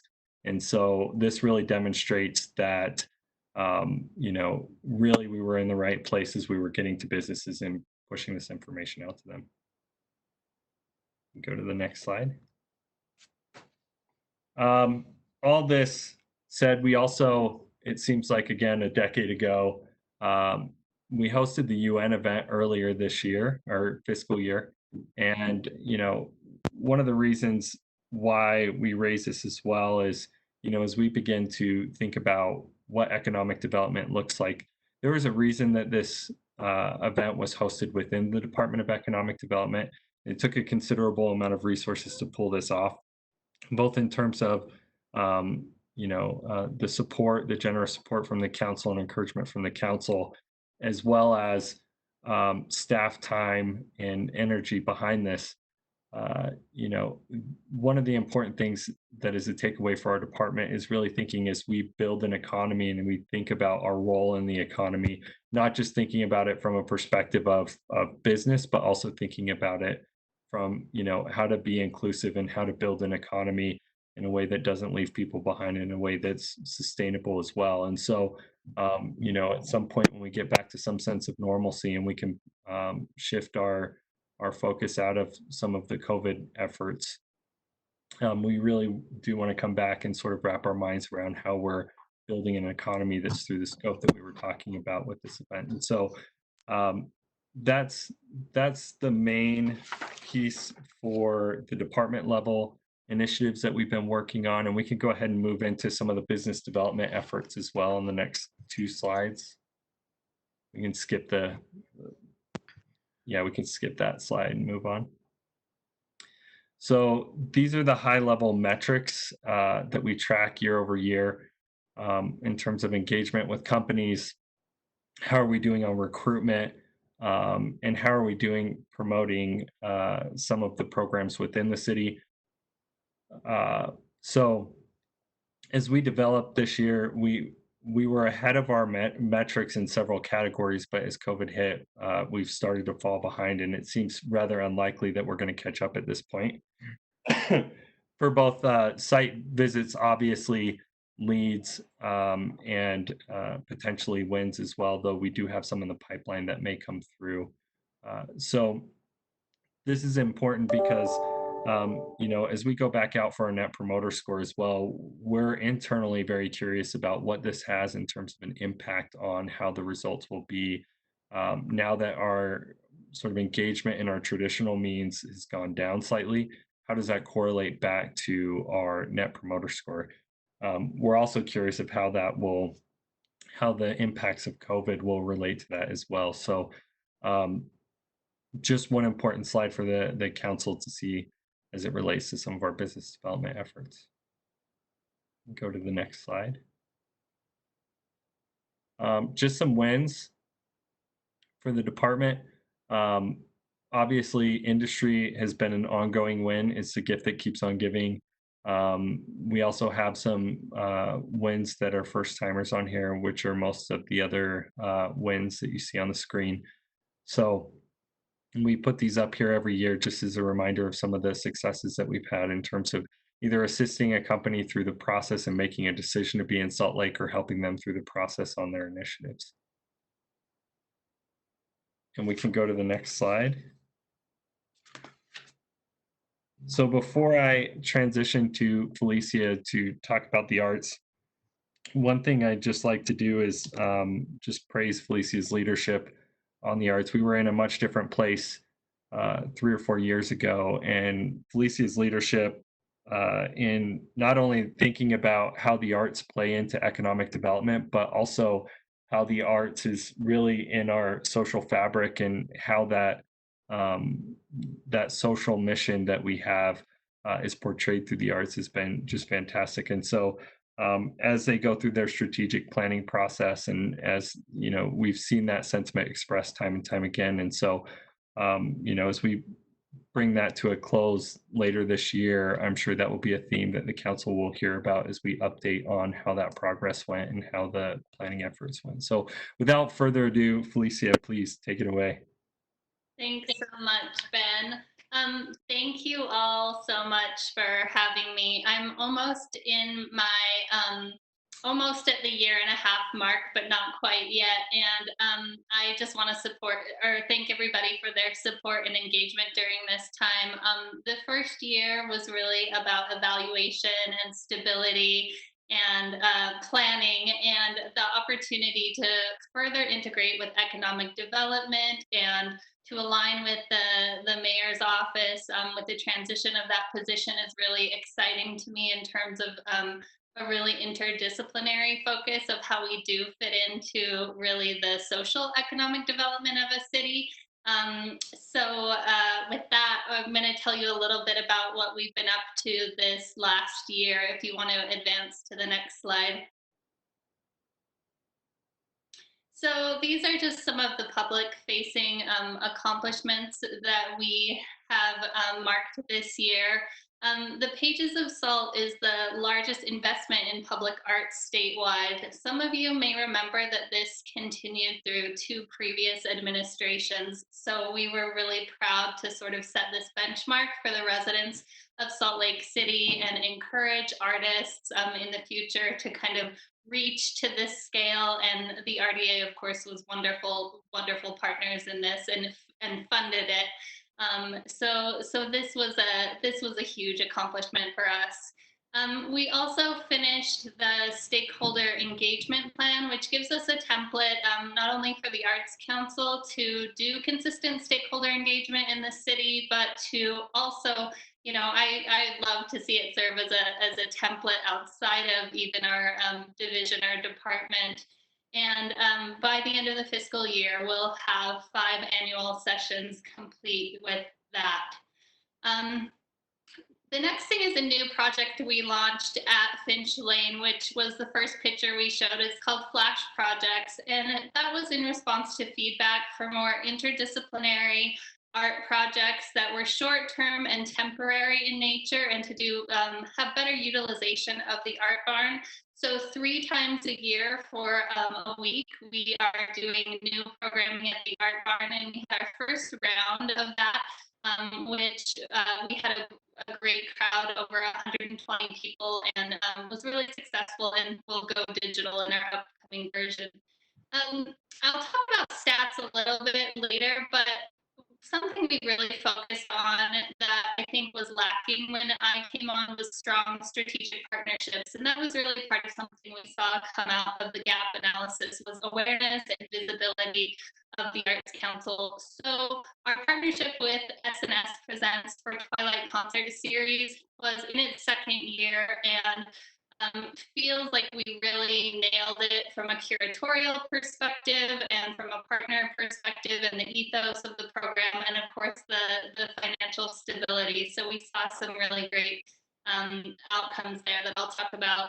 We also had heard that the Brown Bag Concert Series was languishing a little bit from the community. So we partnered with our business development team and took it into pubs and coffee shops and restaurants across all neighborhoods in the city, and also in the winter because we're really heavy on summer programming. So that was a really great partnership that we felt really good about the attendance outcomes from previous years.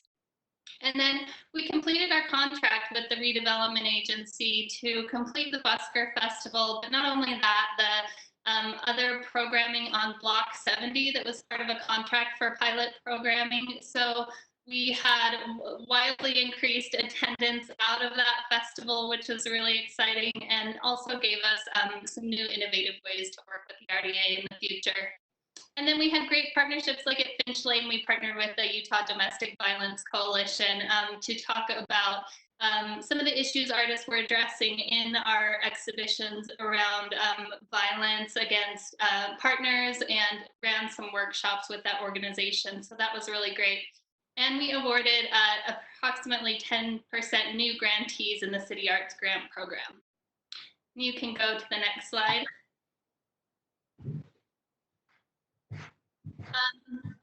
So these are some more like less outward facing accomplishments, but nonetheless have been really important for the organization.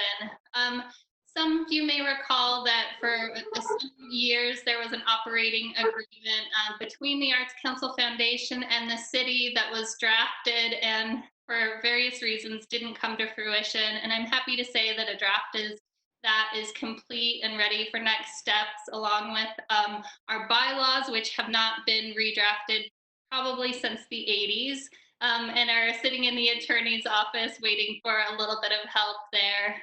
Our strategic planning process is going to conclude on the 30th of June, which we're really excited about and have had a really collaborative process with many other city departments, community members, staff, board, mayor, and the administration. So that's been really exciting. We've implemented a lot of evaluative measures across the programs that didn't exist before to get feedback on our programs, and started collecting some new metrics on other attendees I'll talk about. We have the public art inventory and condition assessment bid, which is in the attorney's office also waiting to go under contract. And we saw some huge successes with new grants. Our National Endowment for the Arts grant increased by 100%, and the Division of Arts and Museums by 50%. And lastly, something really exciting to us is we were accepted to an accessibility training program that was funded by the Dumke Foundation and the State Arts Council, and our team was selected to participate in that, which will wrap up this week, to talk about populations that are differently abled, that may have different accessibility barriers to programming. So that was a really exciting thing for us. And the next slide is really just some by the numbers of what this sort of looks like for us. We've reinstated the public art pool, which is a pre-qualified artist pool, which helps us to efficiently select artists for public art projects, but also serves as a resource for a lot of other organizations and calls we get about artists. So these are all local applicants, and 42 were selected. For our Busker Fest, we saw an 85% increase in applicants and a 31% increase in artists served. Twilight saw a 30% increase in dollars from ticket revenue last year. We had 110 new applicants to programs, 127 new artists served. We rolled out Living Traditions programs for workshops for the first time at the festival and had 95% enrollment. And our City Arts grants, again, 10% new grantees. And that's just a snapshot of the budget and the requests that we field. And then the next slide. And some of the response for COVID was, of course, the emergency fund for individual artists, the food distribution that Ben mentioned at Finch Lane, which was really exciting for us because some of you might know that the Art Barn was constructed during the Great Depression with WPA funds, which is really exciting to me as a supporter of the arts. During a really difficult time. So it felt great to continue its mission as a community center in many ways. We've been doing cultural sector video calls with state and local arts agencies across the state to keep people up to date on COVID issues. We shifted one of our program assistants to an SBA loan advisor for our agency and to help people statewide, and that was in collaboration with the World Trade Center. And then we developed surveys with the Utah Cultural Alliance and other entities that have gone out statewide to gather data on the economic impact of COVID across the state. So, and that will go to Americans for the Arts, the national agency. And then I think next slide, I think that might be these are some performance measures that we collect annually. And I'm happy to field any questions regarding the staffing document you all have. To sort of speak to Ben's comment about ZAP Tier 1 funding, we're currently looking at what we think is a 20% decrease in revenue from taxes that the county anticipates. And this has sort of been a circumstance that's been known because we don't have those. You know, part of the great thing about making Twilight financially sustainable is that we don't have the qualifying expenditures in our county grant. And so we will see almost about an $80,000 decrease in that grant funding source because it's going to be the first 3 years that we don't see that program on our books. So that's something that's been coming for a little while that we're trying to plan and mitigate for, but is something as part of the mayor's 2020 plan to stabilize the structure and funding of the Arts Council and start to address some of those things that are coming down the pipeline. And with that, I'm just happy to take questions. Alicia, I think we have one more slide, just a high-level summary. Oh, yeah. And so this slide, we've touched on many of these items through our presentation, but just to recap of course, we're going through some of our previous year's accomplishments, but also talking about what's coming. Just a quick rundown on what we're looking at for FY21. So obviously a flat budget, except with some of the exceptions that were noted, a heavy emphasis on life sciences and technology. We'll also be focusing on the transition of the loan fund through this year. And Felicia has mentioned the other two items as well in her presentation with streamlining and coordinating the art citywide and implementing the plan set forth by the Arts Council that's been in the works for some time now. So with that, I'd like to welcome any questions by council members, and thank you again for the time.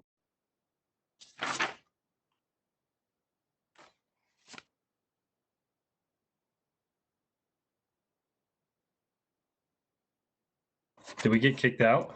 No, we're there. I'm waiting for somebody to call on Anna. Member Valdemoros, go ahead. Chair, thank you.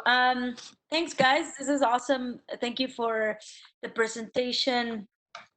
To see what you guys have been up to and all the changes, and I appreciate all the work. I know it's a lot of work, especially with this pandemic. I mean, I don't know how you guys do it. It's so much. If we as council members have so much to deal with the constituents and how, and the rest, I cannot imagine what you guys do. So I appreciate the work and all the effort that you guys have put. Having that said, I have two questions, and one, you guys, Ben, you have talked about the site visits to prospective and local businesses. You mentioned that last year. You gave us some numbers, and then you're giving us some numbers this year. But my question is, what do you do with the, what kind of information do you gather? And then what do you do with that information? Like, why do you guys do that? So And site what for? Absolutely. Thank you for the question, Councilmember. We are a part of an organization called IEDC, the International Economic Development Council. We're one of the 68 certified organizations across the country that follow best practices in economic development. And one of those best practices really is to remain engaged with your local businesses. And it's a temptation oftentimes in government, especially to have people come to you. And so this is a specific metric that pulls us out of the office and gets us in touch with companies at their site so we can better understand a lot of the challenges taking place with companies and the opportunities as well, and have context for what is going on in the business. So those site visits are important because oftentimes we go with one or more members of our staff to go talk to some pretty high level people at various companies across the city and see their operations, see what's going on, hear the context of their challenges. And normally when we go on site visits, our goal is to take away 2 to 3 action items that we can deliver back to the company, whether that's information about the workforce, talking about the programs that exist. Oftentimes we use our site visits as an opportunity to talk about the city's E2 program in sustainability. So it's not only to hear what the needs of companies are, but to also relay back programs that are existing within the city to the companies. Okay. So if you had like an example, let's say like I'm a small business and I'm growing, or I'm new and I want to grow, and I'm just gonna call Salt Lake City, or you guys come, and then how cool, like you just stop by and now I get to know you. What can I expect as a small business in this interaction from you? So those are our favorite types of site visits when a company reaches out to us. Oftentimes to hit our metrics, because they're so aggressive for site visits, we're reaching out to companies to say, hey, would you mind if we come by, if we come talk to you about city programs and what we have going on, listen to some of your challenges to help inform us as a city. But oftentimes some of our site visits, actually, I feel like every small business in the city, and this may be an exaggeration, but everybody knows Will and Roberta. They're on the streets all the time, going around a local business. Everybody knows their faces, and it's part of our site visit metric that does that. Those businesses know that the city cares about how they're doing because we're at their business and we're talking to them. The topics vary widely based on the needs of the companies. It could be everything from talking to them about the existence of the EDLF to encouraging them to sign up for the E2 program, or giving them a workforce report that helps explain why they may be having a difficulty hiring workforce. And sometimes it's a wage thing, sometimes it's a classification situation with the business as well. So it's one part mentorship on resources that exist within the city, and it's also just providing some data to help them make informed business decisions. Okay. My second, thank you, man. My second question is to talk about the EDLF loan fund that was transferred to your department. And I'm excited for that because of the name of it. So it was kind of confusing where it belonged, who, what. I'm excited to see more information about that. Who's gonna, who this new person is, that is the small business loan officer. I would like to also know about your board or whoever makes those decisions on the loan fund. But another thing that we wanted to know was existing budget for the EDLF operations, or charges and services that may have remained in can, meaning payments back, interest, interest that are paid back, or any other things. I know you said that there's housekeeping to do, but I think what we want to know is that if you're aware of other things that still need to, especially when it relates to funding, needs to come back to you guys. That, Councilmember, that is definitely a part of some of the housekeeping that we're working on. When we haven't gotten to that level of detail just yet, our main focus has been on the emergency loan program. But what I imagine is that that may not have originally been in the strategy of community and neighborhoods with the position. So they may not have transferred that funding because that wasn't a part of their system or program, and it just simply didn't exist. So if that is the case, we may be requesting funding in a future cycle for that funding to help build out that position. Other questions, council members? Councilmember Rogers.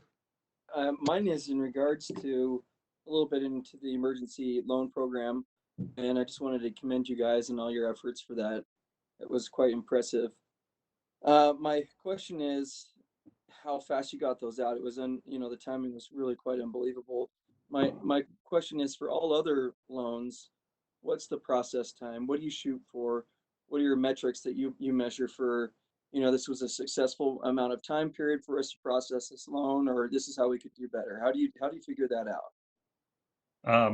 Councilmember Rogers, that's a great question and one that we're going to be looking into as a part of our housekeeping. Most of the focus of the EDLF to this point has been the emergency loan program, which the success in terms of metrics and speed was, having the thoughtful review process, but still getting the funding out as fast as possible. When we think about the EDLF and how we're going to process those loans and what our strategic policy objectives will be, I think that's going to be, as Councilmember Valdemaros requested as well, that's going to involve some council input as well as some understanding at a deeper level about the loan program as we work on that transfer coming over to economic development. So the simple answer is we haven't defined that yet, but we're going to be working towards that in coordination with council.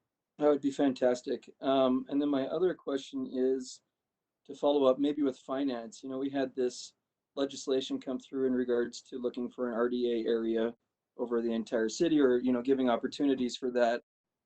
My question is now, once we figure out, you have a little free time with COVID, is working with finance to see what kind of strain, or if it would have been a strain, or if it wouldn't have been a strain, had that type of tax been implemented during this time frame, and what it would look like in the future. So that would be my request, Mr. Chair, is to see economic development and finance work together to come to us and show us what that would look like.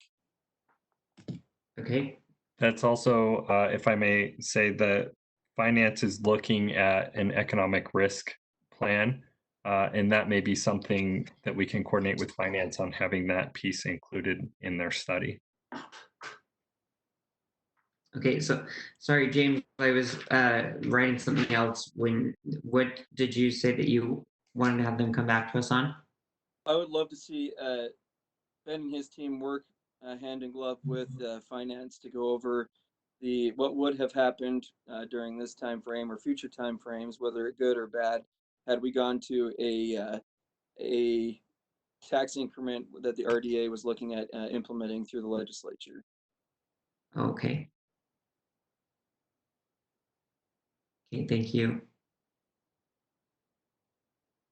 Councilmember Fowler. Thank you. Couple of questions, maybe just one. So Ben, I know that you, and I recognize why, but can you go through a little bit of what the impact may or may not be in keeping those 6 vacancies vacant? I mean, I felt between economic development last budget season and probably the planning division, we were really pushing for more FTEs for your departments because of all of the work that was being done. And I mean, I recognize that we're in kind of a very strange time, but I also recognize that we need your department running well as our economy starts to open back up, and that we need people to understand that business is good here in Utah, right? And again, you and I've had offline conversations about what that balance is as far as keeping people safe and then playing that long-term chess game of how do we make sure that the economy here in Salt Lake City increases, right? And that we're keeping it moving forward. So I just worry about those 6 vacancies and what your bandwidth is going to be as we start moving forward and reopening the businesses in the economy. Thank you, council member. That's a great question. The main vacancy that we have right now in the department is the director position. So that has me fill in the acting role as the deputy. And the biggest impact our department has felt with that is, a lot of our operations, both day to day and strategic long term, are impacted by that. And, we do our best to get by. Luckily, we have an extremely talented team, and we're highly collaborative with both the arts and the RDA. But that is the most, the operation side has definitely been what's felt it the most by having that vacancy, I would say.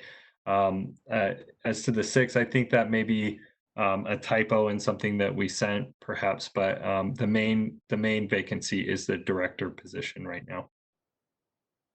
Okay, thank you for that clarification, Ben. Well, yeah. And then, if I may, Mr. Chair, I just wanted to say real quick, it's not a question, just a quick comment to Felicia, how awesome of a job she has been doing. And I went to several Twilight concerts and saw Felicia there running around, doing all of the work. And I mean, I know she had staff and help and stuff, but you did a really great job. And to have uh, a ton of people not only show up but stay during a huge rainstorm for one of the Twilight concerts was, I mean, that's kudos to you and to the planning and to the programming of that series, and to actually come out on top um, and not in the hole for that event is pretty remarkable. So I just wanted to just tell you how great that was, and how grateful we are for you here at the city and for doing some of that and really re-engaging our arts within our city. So thanks. Thank you, and I really appreciate you all attending that I saw. Mr. Chair, I've got a follow-up question Yes. for Arts Council. Yes, And Councilman Rogers. that's kind of what my backdrop is today. I don't know if everyone can see this, I feature a talented artist today. His name is Ken Baxter. Oh, I love Ken. Born and raised on the West Side. He is a Rose Park native, but he's also a Panther. Once a Panther, always a Panther, So my question for Alicia is the Arts Council budget. What's going on with that, with the events or lack thereof? So we, as you know, have postponed living traditions, and we have to actively monitor that situation. So as that develops, we have an internal deadline of when we would look at alternatives, but right now that was pushed to September. And again, we're actively monitoring that. We also have a series of outreach programs that are being launched, not as substitutes to those, but digital versions. Right now, we're working on living traditions storytelling through video called Living Legacy. And we also have not yet made a public announcement about the Twilight concert series. It's a high profile program, and we're working on a contingency plan with our board and administration right now.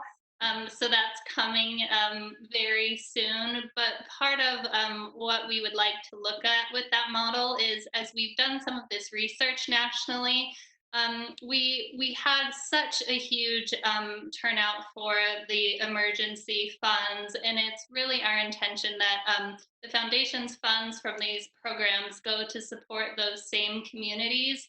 And we would like to look at a fundraising model for Twilight to support local musicians in the community as part of the programming.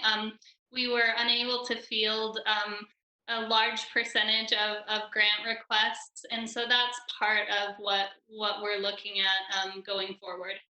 If I may add to that as well, Councilmember Rogers, as we make these decisions, if it involves a shift in budget requests, we don't intend to make that merely administratively, but come to the council with straw polls on support if there is a budget shift. We're making the request now for the events, as if some of these events will happen. But if that changes as we look to how COVID unfolds in the months ahead, we'll come to council with straw polls on if we have to shift any of those budgets or if we recommend shifting any of those budgets. And what we're seeing, Councilperson Rogers, on a national level and in conversation with our peers is that whether it's a shift to digital inclusion or it's more multiple and smaller events, those organizations are reporting increased costs. So we feel it's best to request, flat budgets for what we typically program right now, knowing that if there are pivots in those programs, that we will likely expend those funds. Okay. And I really love Ken. He's a good friend. And if you've never been to his house, you should go down to Spring City. Spring City. Oh, yeah. So, and the llamas. Yeah, we know Ken really well. That's how we have these paintings. He comes up and pitches them to us. But Chris, you're going to love this. They're both in your district. One is of the Capitol and the other one is Swedetown looking at the Capitol. It's pretty cool. Displayed here at our office, so come by. Oh, It's wonderful. love it. Councilmember Dugan.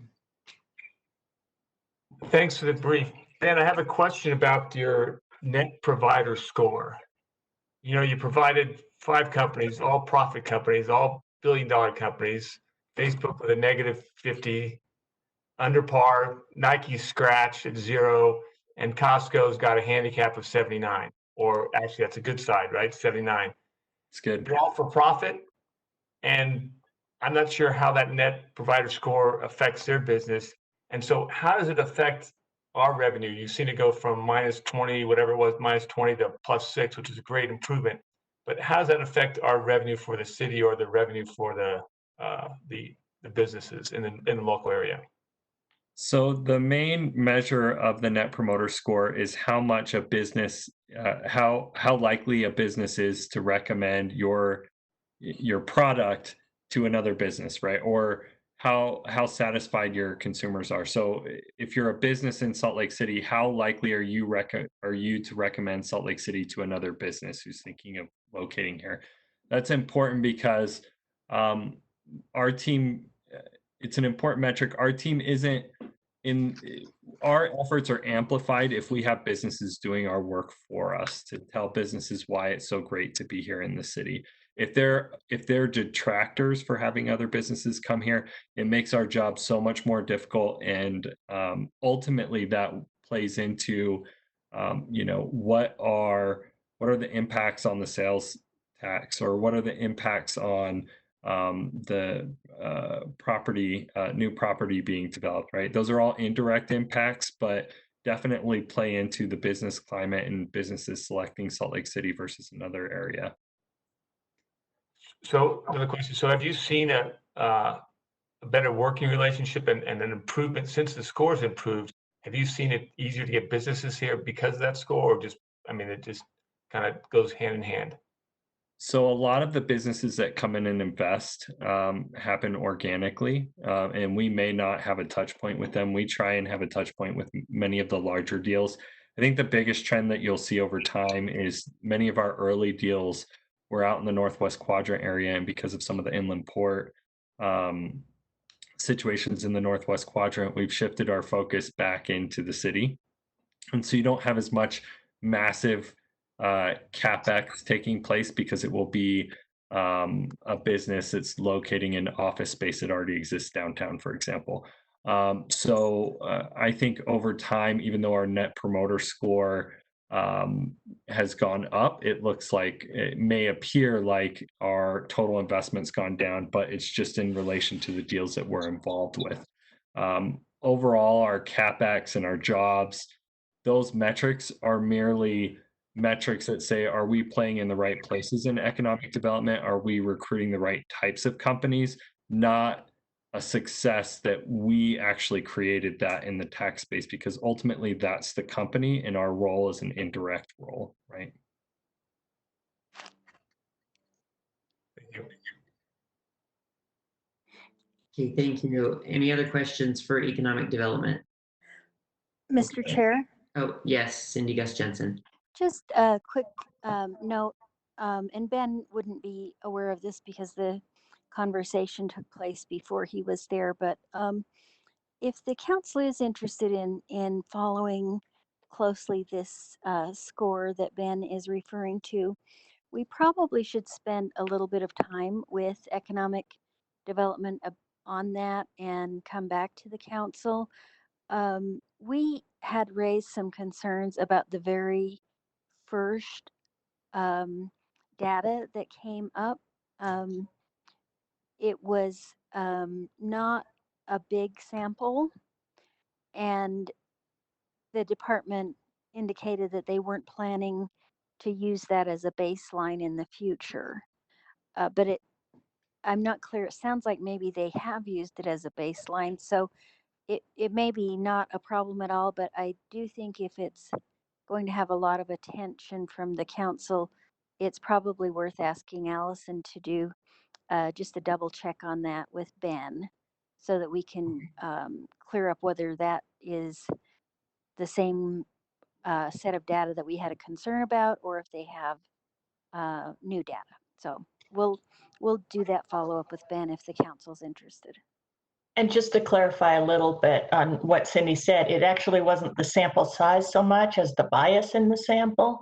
And when I looked at the information, it did not appear that it was a good population, that the population was not the sample was not representative of the population. In other words, there were too many of certain kinds of businesses and not enough of other kinds of businesses to accurately reflect what business looks like in Salt Lake City.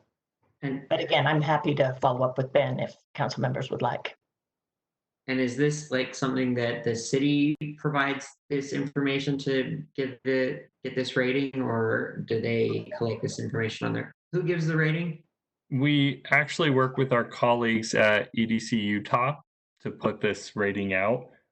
They've done a briefing with the council in the past on the data because they're the real back end. We get the numbers and some high level data as a result of our engagement with them. But we're happy to organize a briefing with the council if that's what the council would like, or we'd be happy to work with the council on answers to any questions that they may have. Okay, because so that's the two pieces of information that I have requesting information from economic development on is from Councilmember Rogers wanting to know if the tax or the tax increment that was proposed in the RDA legislation earlier this year, what effect that would have had it passed. And then the other follow-up was on this issue and of the score and following up with, I think it was from Councilman Dugan about how that number is calculated and could be improved. And yes, Councilmember Valdemoros. And I asked if we could have an update on the EDLF Yes. composition of the board and how they're going to manage it from now on since it's in economic development.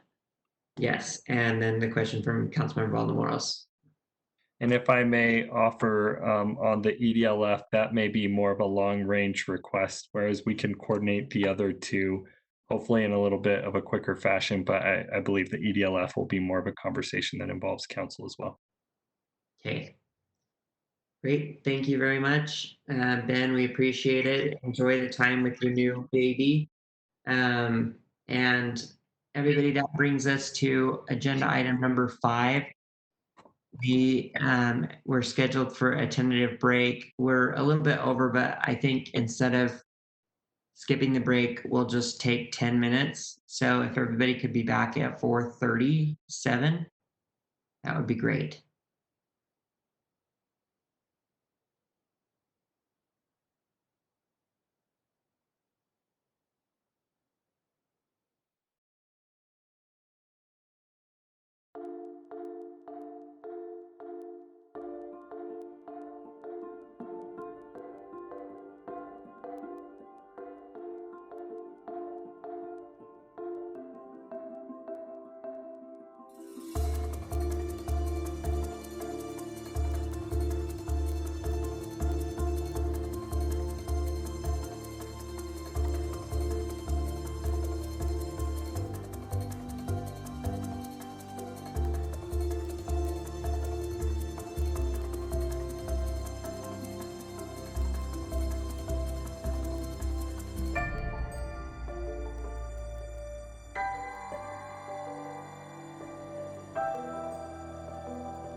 Okay, do we have everybody back yet?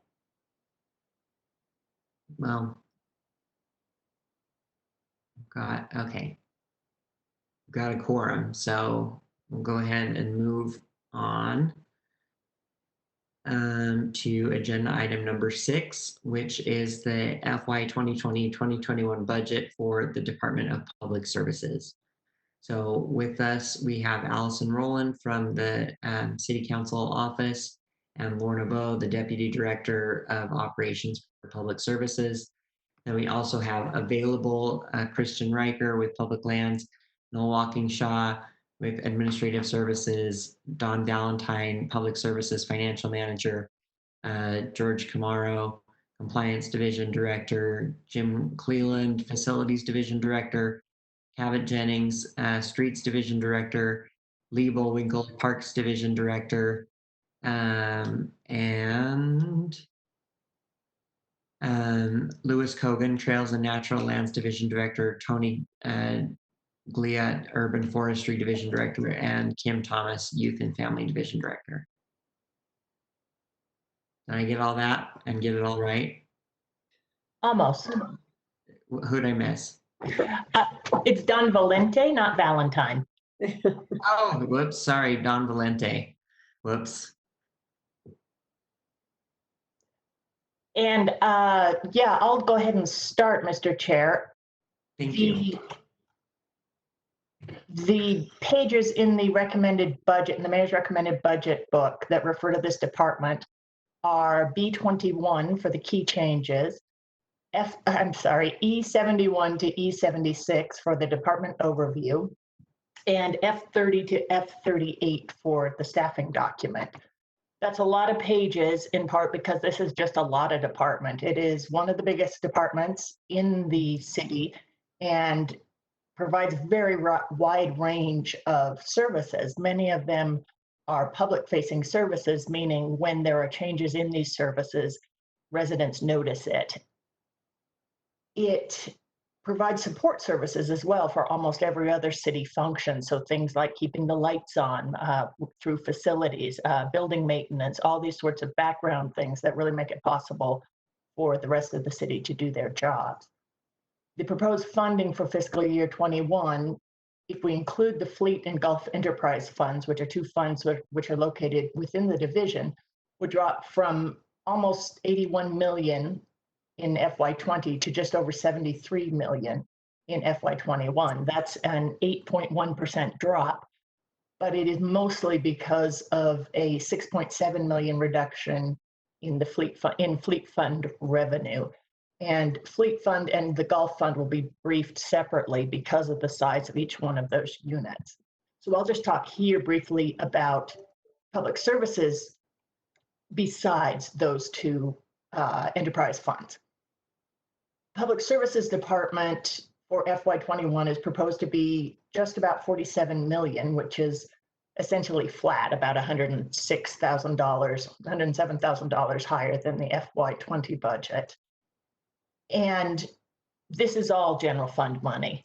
Some of it's funding our future. That is particularly the case, or is the case in the streets division, where about 2.4 million will continue to be spent on street repair, including for the second street repair team that was hired in FY20. Another big chunk of the budget goes to the Parks Division. It will receive an increase of just over 900,000, raising the budget to close to 11 million. There's a chart that shows the changes recommended in the FY21 division, by division in the staff report. I believe it's on page 1 or 2. But I do want to point out a correction that was picked up between the budget book and reality. In the budget book, it looks like Public Lands Administration and Parks budget, well, their labels were switched. So they have the correct number of full-time employees, but their budget numbers are switched. So it is reflected correctly in the chart. And then finally, in terms of full-time employees, FTEs, they would remain the same in FY21 because of the 6-month hiring freeze. aside from 12 FTEs who would be transferred to the to RDA. These are all Gallivan Center employees. And that would be the only big change. The vacancy savings in a department this large is very large, $808,000. And in addition to that, they use $252,000 of required vacancy savings, which Director Lorna can explain better than I can. But it essentially amounts to close to, well, a little over $1 million in cuts through vacancy savings. There are a number of of policy questions sprinkled through a wide variety of issues that the council has listed as interests in the past that are listed in the remainder of the staff report. But I will cede the rest of the time for Lorna and the rest of her group so that they can provide their presentation. Thank you, Alice. You always go with your staff report. I'm picking up the everybody else getting. Yeah, me too. Right. Get a little better? Yes. Great. So thank you again, Allison. Thank you, Council, for the time today. I gotta say, it's a lot of fun following these other departments. It's incredible to see the diversity and depth of talent and services the city offers. And as Allison says, public services, we have our own slate of diverse and deep programs that we bring to the table. And we invited all of our division directors to attend today because I am one person. We have more than 400 employees standing behind me and our amazing team. And so I wanted them to be able to participate as well. We can't do anything in public services without the amazing people we have working for us. And so I want to thank you on their behalf as well. And we have groundskeepers in the cemetery who come back every year, seasonals, all the way to people who've spent their entire career in public services. So it's a great group. I also want to note that Noel Walkinshaw and Kristen Riker are available. They're the two deputies in our department, and they may be able to offer some more specifics. And as Allison said, Fleet and Golf will be following Thursday and the next week. So I want to just say that Lisa Schaefer has done a really terrific job prepping you for what public services does. And so you've got a lot of information historically from what we do. So I'm not going to have an enormous presentation for you because I know you have questions and because Allison's done such a good job on her staff report. But I did ask Amanda if she could run our presentation for us. So Amanda, if you're ready.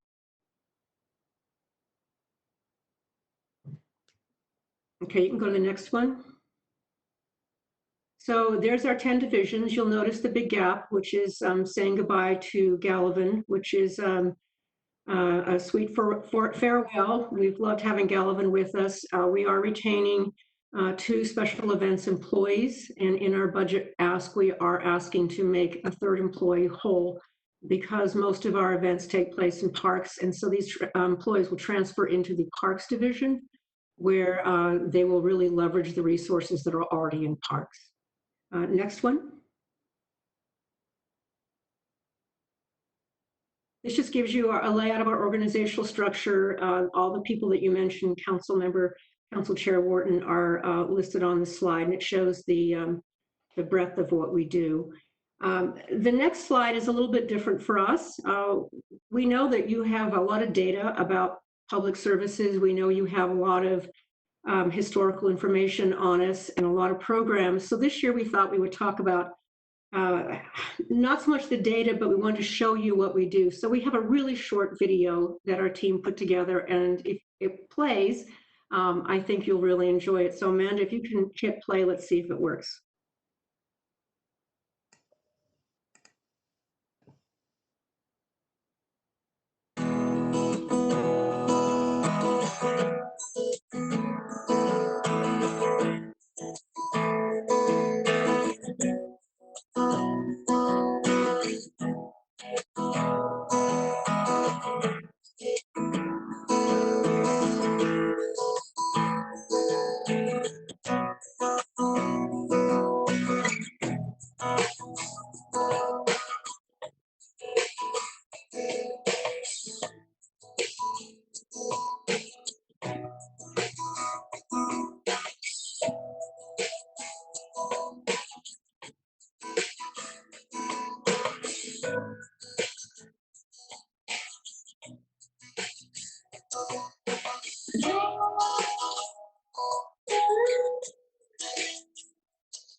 It's fun.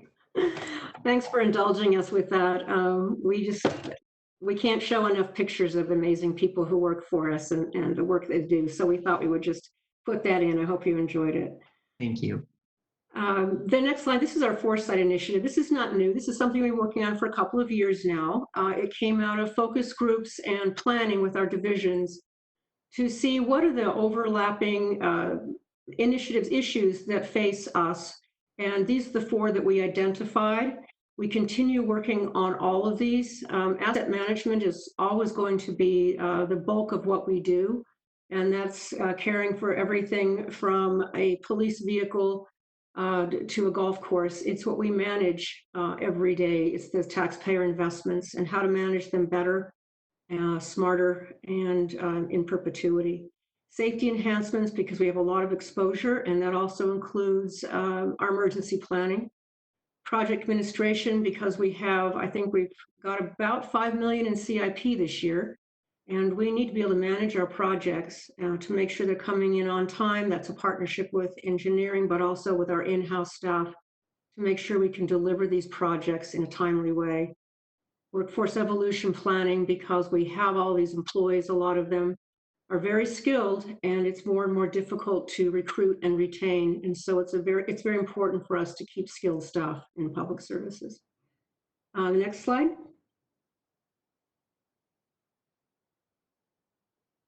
So this is the overview that Allison mentioned that does include the fleet and the golf funds in the budget. As you can see, about 51% of our budget is in personal services. And we take a lot of people because we touch a lot of things. And so our charges and services, the operations and maintenance side, those don't happen without those hands, those people who are doing the work. So Allison also mentioned the vacancies. So it's about $1 million in vacancy savings that we will be holding open in this year's budget. The unsheltered camp cleanup and park safety, this amount of funding is to bridge until August, when the police department hopes that they can initiate their park bike patrols. And parks have been working closely with the police department to come up with this bridge strategy. We had some funding that takes us through the end of this fiscal year. That will take us through August. It's divided about evenly between the actual cleanups and then these park safety patrols. We mentioned already that we're going to have a partial FTE that we're asking for to make 3 special events staff whole in our parks division. The urban forestry equipment was a one-time. The crossing guard contract, this is a tough one for us. The crossing guard contract, as you approved last year, was to go out to an independent contractor. That independent contractor started off with a bang and was doing some really good work, doing some very aggressive recruiting. We were in a very tough job market at the time, and their contract is written so that we didn't turn over this really incredibly important program to them until they had a minimum required amount of staffing. They never hit that staffing number. So compliance continued to manage the program while we were trying to get them staffed up. And as you recall, there was going to be some matching funds from the school district and from the city so we could increase crossings. Well, instead what happened is compliance continued covering the crossings. And then with COVID and obviously schools closing, we have not been able to even contact this contractor. So our assumption is that they're not going to be able to meet the contractual demands. And so we were asking to bring the program back into compliance.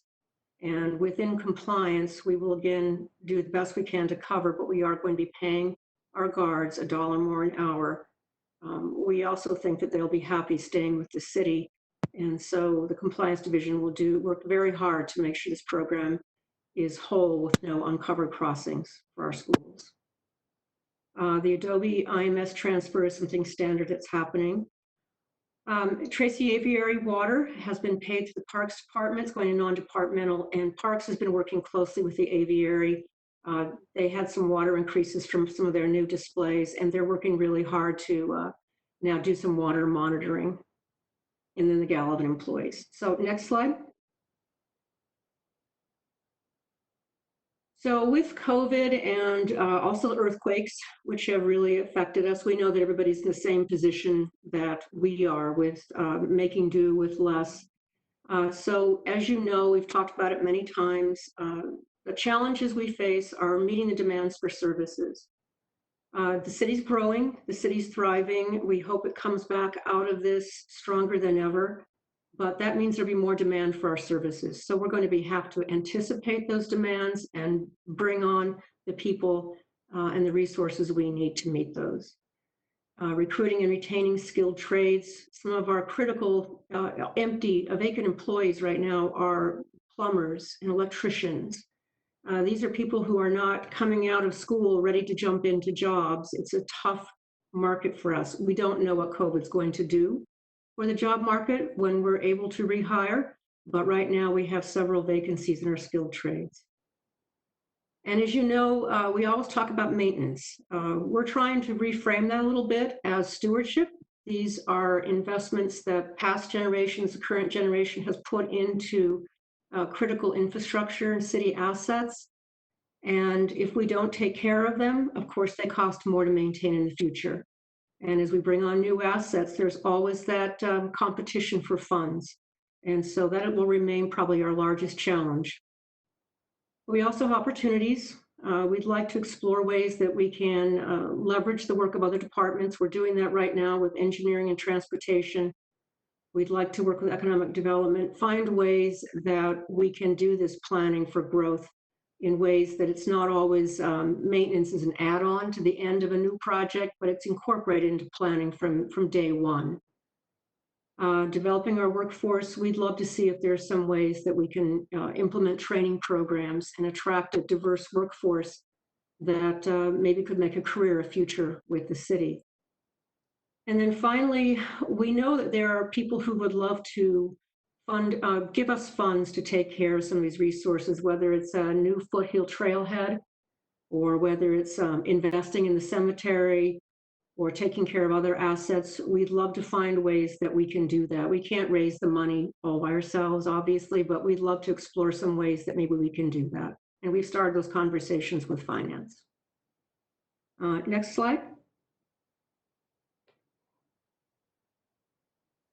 These are some, this is just a sampling of some of the new assets that will be coming on this year. These do not have a budget in the fiscal year 21 budget. So the 9 line is a transportation project. New landscaping has just been installed. The 900 South Roundabout, which is a great project, but it has a lot of infrastructure, concrete, as well as the landscaping. Allen Park, our exciting new purchase. And then Three Creeks Confluence, which is under construction right now. And these will be terrific projects when they come on board, but we're going to need money for these and the other projects as they come on. And I would just mention it's even things like traffic signal upgrades.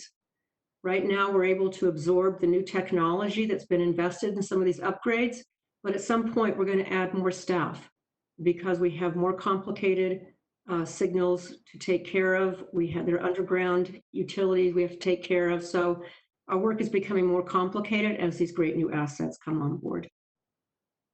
On the next slide. One of the questions that we were asked in the pre-budget questions from council staff were some of the service level impacts the public may see from a proposed flat budget. And what we wanted to do is show you some of the ones that may also not be seen. So we put together by division some of the known potential and unlikely impacts that we may experience. I won't go through all of these, but we've kind of prioritized the ones that we need to keep our eyes on. So this is a way for us in the department to monitor what's happening and when and if there's budget opening that we can prioritize our asks, because we know that there's going to be a slow recovery, hopefully not too slow, but there will be a slow recovery where there'll be a lot of competing demands for tax revenues in the city. So we just want to make sure that we're staying on top of some of the more public facing and expensive internal facing impacts of flat budget. The next slide just shows the remainder of our department. One thing we would like to say is that youth and family is our one division that's really expanding right now. They just were awarded a TANF grant that will allow for some brand new programming in the Fair Park neighborhood. And they're doing a lot of grant writing right now, and youth and family has really been very dynamic in light of COVID and made a lot of changes that are very exciting. And the next one. So as I said, we didn't want to go into too much data this year. I wanted to leave time for questions.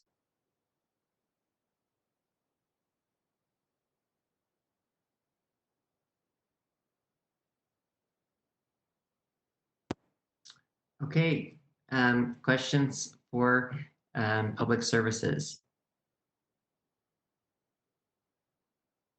Uh-oh. Uh-oh. Oh, Councilmember Valdemoros. Sorry, thank you. Thank you for the presentation. You said that 12 FTEs are going to the Gallivan Center for what do they used to do for you and or for the what are the exclusive employees to help with the Gallivan Center or? Yeah, these are the Galvin. This is the director, Talitha, her programming staff, maintenance staff, and they have always been funded by GUCOA. So that's that partnership. And so this year, that entire operation is shifting to RDA because it's an RDA property. We were providing the services for the RDA. Okay, so it doesn't, I mean, other than not having that budget in your, I mean, those funds in your budget doesn't really affect your operations as public services. Does No, it? Okay. no, it won't affect Gallivan services either. They will continue the same under RDA. Okay, great.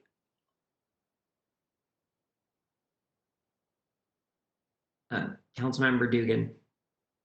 Probably just a more specific question on streets. It's a flat budget, so the number of roads, streets, and everything else is going to remain as we had planned previously, or is it going to decrease or change? Yeah, it's a good question. Right now, there are 9 vacancies in our streets division. So the plan is that we're going to still drive towards that 155 lane miles. The good part is that we were able to do a lot of prep. So we're in very good position going into this budget. We've already started doing this year's lane miles. There is a benefit of COVID, which is we have clearer streets to work on. So we're actually getting out there and getting a lot of work done. We've had good weather. So it should not affect us. There will be some internal changes within streets, how they're going to shuffle people around. But the goal is still to meet the 155 lane miles, weather and equipment breakdown pending. Thank you. Councilmember Mono. Thanks. Going back to Councilmember Valdemoros' question with the RDA, similar to the discussion we've been having, or the council's been having for a while about the housing loan funds being split between 2 different departments, will we see any, do you think the public will see any concerns with events at the Gallivan Center versus events at other parks and being confused about what department to contact if they want to schedule an event and to see what city-owned properties might be available? Sure, I don't think so. The city special events group has always worked out of Gallivan. In fact, they could continue officing there if we needed to. We'd like to move them out to parks so they can work more closely with their team. Gallivan has its own events that it schedules, but the special events team has been doing the citywide events. So there shouldn't be any other changes. Wait. Okay, but if they wanted to consider, if, for instance, I was going to host an event and I wanted to consider maybe the Gallivan or maybe Washington Square as a location for that event, and I wasn't sure which one made sense, I would have to contact 2 separate people now, whereas before it was housed within one department, or am I understanding it? Yeah, Noel, do you want to jump in? I don't think we're going to see any changes in how events are scheduled, are we? Yeah, no, it should be pretty similar. The Gallivan, like the Gallivan website and the special event websites have always been very separate.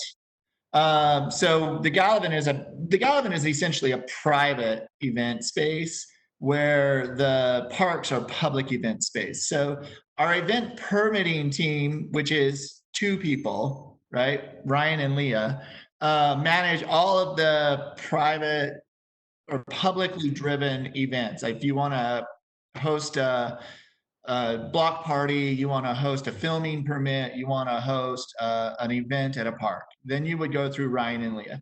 If you want something at the Gallivan, then you would contact the Gallivan. If you're not sure where, you could contact either and they would be able to sort of advise you on which best way to go. The 40.45 position that we've got is that position has managed the Salt Lake City events like your Yappy Hour, Friday night movies, all of those community events that we have in the parks during the summer. And then that person has managed the ice rink in the winter. So what we're going to do is have that person working through parks, managing, working on trails coordination, more event planning within the parks. There's a lot to do. And we're actually really excited about the fact that within our parks, we've also had a parks reservation system. And so every time someone comes for a special event permit, we have to reach out to parks and coordinate with them. So we're really kind of building a bigger, deeper team around event management and event permitting. We're excited at the thought of having a little depth, right? When your entire work group is 2 people, it makes you nervous. And they manage over 500 permits each year, and many of them are the big iconic events, and many of them are very economic developmentally driven with our film permits and all of our 4K, 5Ks and things like that. So it should work out just fine. And we're also working on changes and improvements to the special event permitting processes as well. Councilmember Fowler. Will we have an update on those changes by chance, or can we, well, first off, do you have a timeline for when you're working on those special event permitting changes? And then after you're almost there, can I reach out, or can we reach out and have a small group meeting about it? Since I've been on the council, we've been pushing for a little bit more clarity on how special events or big events get fees and how those fees are calculated and where we want them and how we want them and all of that sort of stuff. That's kind of been a little bit of a passion of mine. So if you don't mind, if we could follow back up, I could get a brief on that. Yeah, I think we've got a lot of information in the queue. So we just need to coordinate it through the mayor's office. Awesome. Thanks, Noel. Yep. Councilmember Valdemoros. One more question. Is this the right group to talk about golf? Golf is going to be next week on Thursday. Okay, great. Thank you. Councilmember Johnston. Which Johnston? Will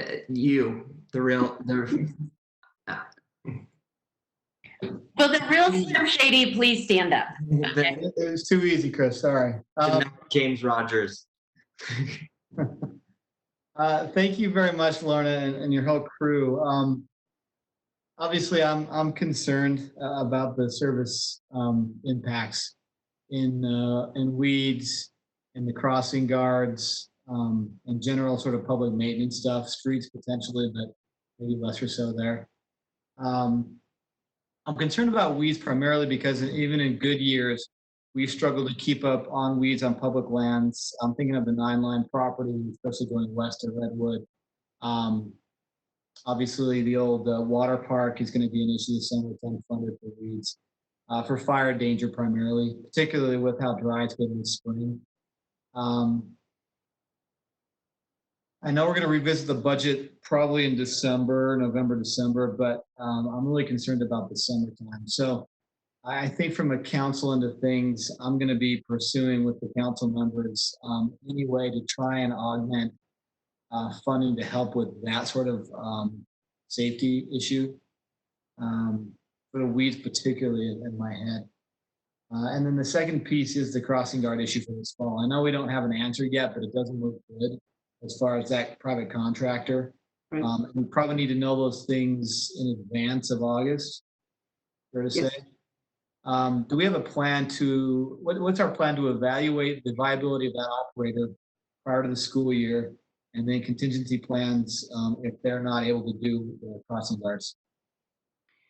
Yeah, thank you for that question. This is a heartbreaker for us. I think we've done our evaluation, frankly, council member. The fact that they're not returning our phone calls or emails, the fact that we can't even contact the contractor. I'm very concerned that they've just closed up. And they have contracts in other states that were really successful and viable. This was their first touching their toes in Utah and a good part of the West. So I'm not really optimistic that we're going to have them. So our plan is that it will go back into compliance. And we just pick it up again. We were hoping that we could get a full-time coordinator, do some really aggressive recruitment, take advantage of that relationship with the school district, take advantage of those contingent funds, and beef up the program so it would have lesser impact on our compliance officers on the street. But it's changed. So what we'll do is we'll go back to using officers, and they will have the crossings covered. I mean, that's Jorge's goal, is he does not want to have a single crossing uncovered. Unfortunately, it means the ones that are not technically required by the state requirements would not be covered. But we will continue working with transportation on that. And I share your concerns. Thank you, Mr. Chair. And the only other question is, and I'm looking at parks and some very public interfacing public interfaces we have with the citizens a lot. So when they call in or they use the app to report graffiti or other things, is there going to be any way to inform the public or manage their expectations of us? Graffiti is an example for me that we've been incredibly successful. Very quick turnaround, immediate response. And this is not just graffiti, but other streets and parks issues where your teams have been amazing, frankly. Really have. You don't get the credit you need for that. And I'm a little concerned about how do we communicate with the public that there may be a delay in some of those responses this year, particularly. I'm going to have Kristen Riker jump in on the graffiti and the parks response. Then if you have any questions on the streets response, I'm happy to answer that. Kristen, are you on? Yeah, I'm here. Thanks. Thanks for the question, Councilmember Johnston. Our graffiti response team is so good, and we work primarily with full-time staff, and we will be short-staffed, one person with the hiring freeze. And so there could be a impact. What we will try to do is hire a seasonal person if we feel like we can't keep up with the graffiti that's happening in the city. And as you know, that's much less expensive, and it can help cover us through the summer months. Regarding the parks and the operations and maintenance, we're going to be short 7 positions in parks, and that will definitely have an impact on us. I think what'll end up happening is we will touch each site less frequently. And we may not be able to respond to complaints as quickly. And as we get complaints that come in, of course, we will respond to those and explain our situation to the public. But we also have a really great communications and outreach coordinator, manager in the parks team that has been doing some social media outreach. We have newsletters that go out each week. We update our webpage. And so as we feel ourselves slipping and things not looking the way the public may be used to seeing them, we will communicate that difficulty and our shortages through those outlets. And we'll just do the best we can. And sometimes it's probably going to be putting out fires where we get complaints, but our staff is incredible. We are having a really hard time right now just because of the limitations with people in vehicles and being able to move our staff to the parks and around the parks. We're asking folks to meet us in their personal vehicle at the park where they're working. But it's difficult because many of them don't have vehicles or they drive with, several people in a car to get to our offices, and then we put them in trucks from there. So it's a challenge, and we're going to do the best we can. With the added properties, that's going to place even greater challenge for us on all of the staff from Parks and Trails and Natural Lands at Allen Park and Three Creeks. So it's going to be a challenging year, and we'll do our best to communicate with the public through the media outlets that we have. And if needed, I'm sure we can use civic engagement through the city to try to do more if needed. I know we work closely with you all, but if you could help the council office and each of us understand specific issues coming up or notifications of delays, I'd love to be able to get that out to our constituents as much as I possibly can to help them as well. So maybe we need a consistent way to share information quickly. Yeah, we can certainly do that. Provide maybe even blurbs on a monthly basis if you all have newsletters or blogs or whatever, however you communicate with your constituents. That would be really great to get the word out. Please. Thank you. Yeah. Mr. Chair, I know that James wanted to ask something, I think, but I just had a quick follow-up on the parks, if I may jump in. Go ahead. Thank you. Kristen, I was just thinking when you were talking about being short-staffed and the parks, and I, how much I praise your department and I really appreciate all the work that everybody has done. I was just thinking, what if like a community group wanted to help out? For example, like if we had Friends of Fairmont Park type of idea, right? Of doing something along those lines. And I'm asking you this because I don't want to put this out there into my community and create more work for you when I'm really trying to help alleviate some of it, right? Right. But would you have a staff member that maybe could help people like go pick up trash in Fairmont Park or something like that, but kind of engage with them on that level if we were to get some community engagement in some of our parks? Absolutely. It's funny that you mentioned Fairmont Park because it's our only park that has a friends group.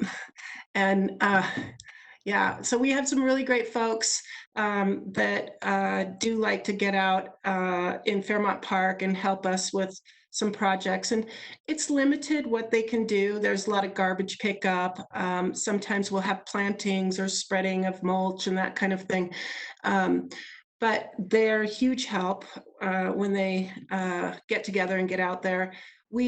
So Luke Allen is our community outreach manager, and he's just coming off of 6 weeks of paternal leave. And so he is working on doing some outreach with our Parks, Trails, and Natural Lands Advisory Board to ask them to help us develop more Friends of groups for our other parks. And it's definitely a push that he's new, he's only been with us for just over 6 months.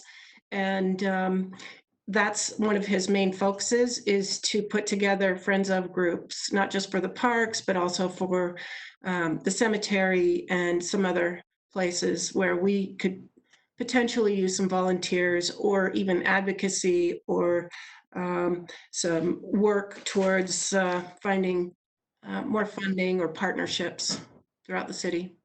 That's great. And again, to Andrew's point, just keep me updated on how we can help. As much as I hate weeding, I am happy to address Andrew's concern and go to a trail and do some weeding if need be. Yeah, I think Councilmember Johnston also volunteered to mow at one point. I'll mow or I'll burn them down. Is that okay? No fires. As your attorney, I would suggest not. I can add to that, we've had community councils in the past do similar work, spreading a new load of wood chips in a playground or something. So I think there's opportunities for that. That's one of the things we really want to focus on this next year, is building some of those partnerships. And obviously with parks and trails, it's such a visible and enjoyable and passionate part of our cities. People love their parks. I wish we could get the same kind of fondness for a boiler, but I don't think that's going to happen. I do the Memory Go cleanup every year, and I highly recommend going and helping out at your local park. Councilmember Rogers. Andrew brought my stuff up, so I was good. Oh, okay, great. Council members, any other questions for public services? Okay. Council Chair, may I add one more little thing in? Yes, of course. Most of our divisions are back up and rolling, except for obviously compliance with parking enforcement having been suspended, and they've been out in the parks trying to do education on social distancing and COVID. So they're not up and running yet. Facilities is not up and running yet because they can't do a lot of their work and provide social distancing. So they're trying to come up with some methods for that. And Youth and Family has had to reconfigure their entire program. And one thing exciting about Youth and Family is they're taking their summer programming whenever it can open up, and they're going to try to do some math and reading catch up for kids who have fallen behind since the schools closed, and since a lot of kids just don't have access. As you all know, you've been concerned about this, and so that's what they're going to try to focus their summer programming on. And in our facilities group, we're looking forward to helping everybody figure out how to move back into offices if they can. And what's it look like to occupy buildings, office spaces? Do we have to reconfigure them? And how can we support the city getting back to whatever the new normal looks like? So those are a lot of things that we're thinking about now. And of course, getting our beloved city and county building back up to speed too. So thank you. Thank you. I appreciate it. Thank you, Lorna and Kristen, and Noel and everybody else from Public Services. We appreciate it. And of course, thank you, Allison. Okay, we'll now move on to our agenda item number 7, which is the fiscal year 2020-2021 budget for the Sustainability Department and the Refuse Fund. So we have with us Sam Owen, City Council Policy Analyst, Vicki Bennett, Sustainability Director, Debbie Lyon, Sustainability Deputy Director, and Chris Bell, Waste and Recycling Division Director. And then we also have available Greg Hughes, the Sustainability Financial Manager. Hello, everyone. Where's Vicki?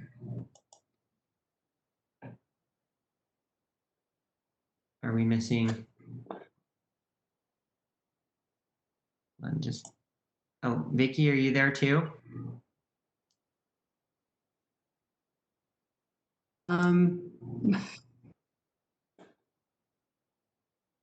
It sounded like I heard you for a minute.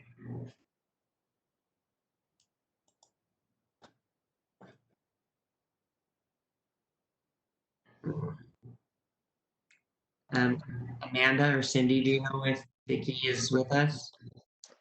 Amanda, if you could unmute Vicki's microphone, she's listed in the panelist list. Vicki, we'll go ahead and unmute if you can say hello. There. Am I there now? Yeah, hello. We got you. Hello? Hi. Am I unmuted now? Yes, finally. Sorry about that. So Sam, do you want to go ahead and start us off and then turn it over to Vicki? Thanks, Mr. Chair. The Department of Sustainability provides both waste collection and sustainability efforts, which are funded through a separate enterprise fund called the Refuse Fund. Department, also known as SLC Green, is divided into two divisions. The Waste and Recycling Division, which receives revenue from and budgets from fees collected for recycling and waste collection services provided by the city to residents and some businesses, and the Environment and Energy Division, which houses the efforts and staff for the city's concentrated environmental special projects.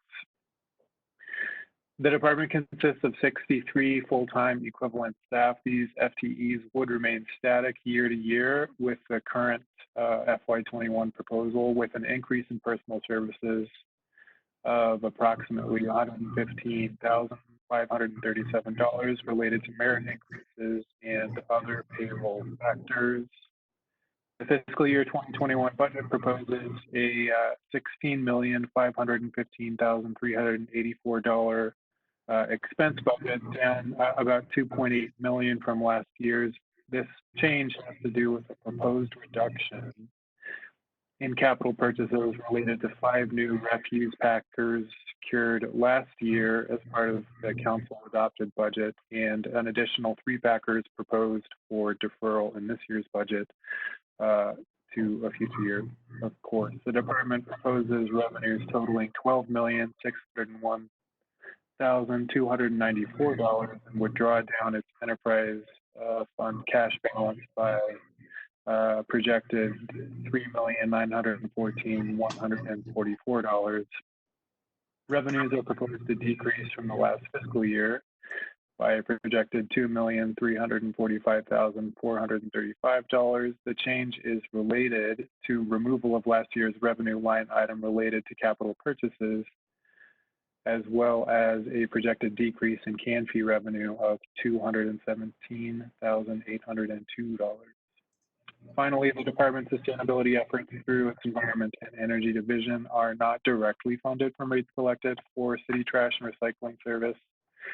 E&E has historically been funded through revenue obtained via an interlocal agreement with the Salt Lake County relating to operation and management of the Salt Lake Valley Solid Waste Management Facility, also known as the landfill. The revenue typically comes in the form of an annual dividend, and then less frequently in the from the landfill's closure fund. These less frequent disbursements have to do with changes in the projected capacity of the landfill, its eventual closure, and the money required at that time to provide for this event. The most recent disbursement of $1.2 million from the closure fund was appropriated by the council in the fiscal year 2020 budget to the environmental division's cash balance for use toward special projects and operating expenses.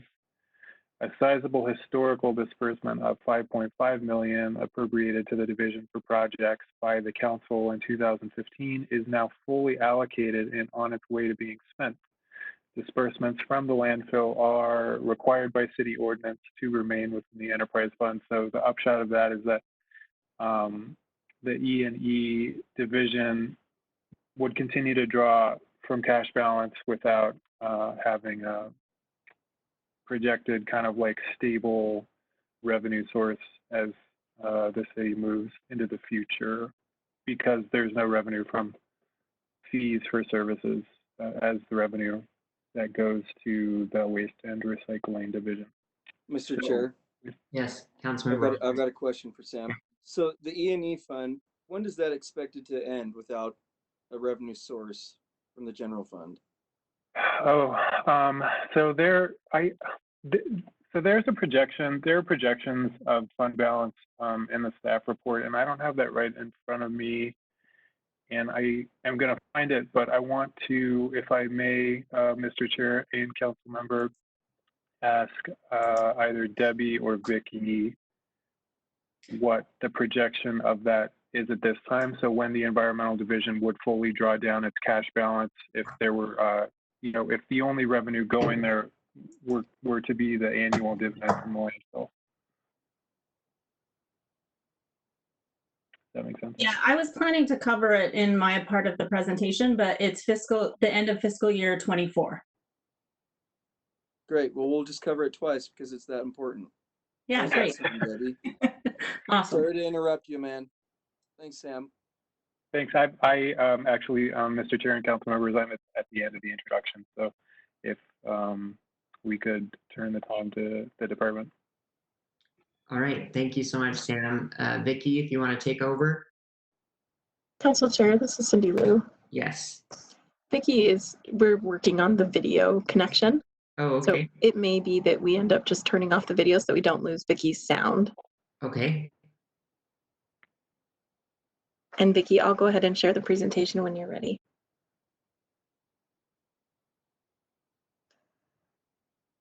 Can't tell if she can hear me, Debbie. I don't know if she can hear you. Sorry, we have just been trying to build up the adjustment so that the video wasn't playing. Yeah. I just got a text from Vicky. She said she's reconnecting. She can't even unmute herself. So she's reconnecting. Okay. But if you want to queue up the presentation.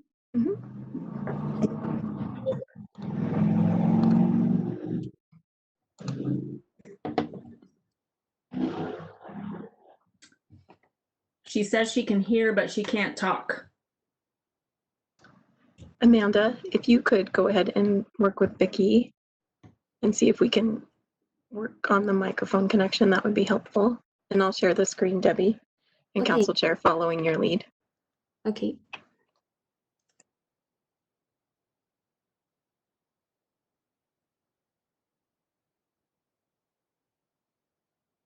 Council Chair, would you like us to go ahead and have Debbie walk through the presentation at this time? Sure, that'd be great. Okay. I don't know if I have Vicky's talking points for the first few slides, so Oh, okay. Well, we can wait then. let me just see if she can email those to me. Happy to deliver it if I.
Vicky, it does look like we have audio from you.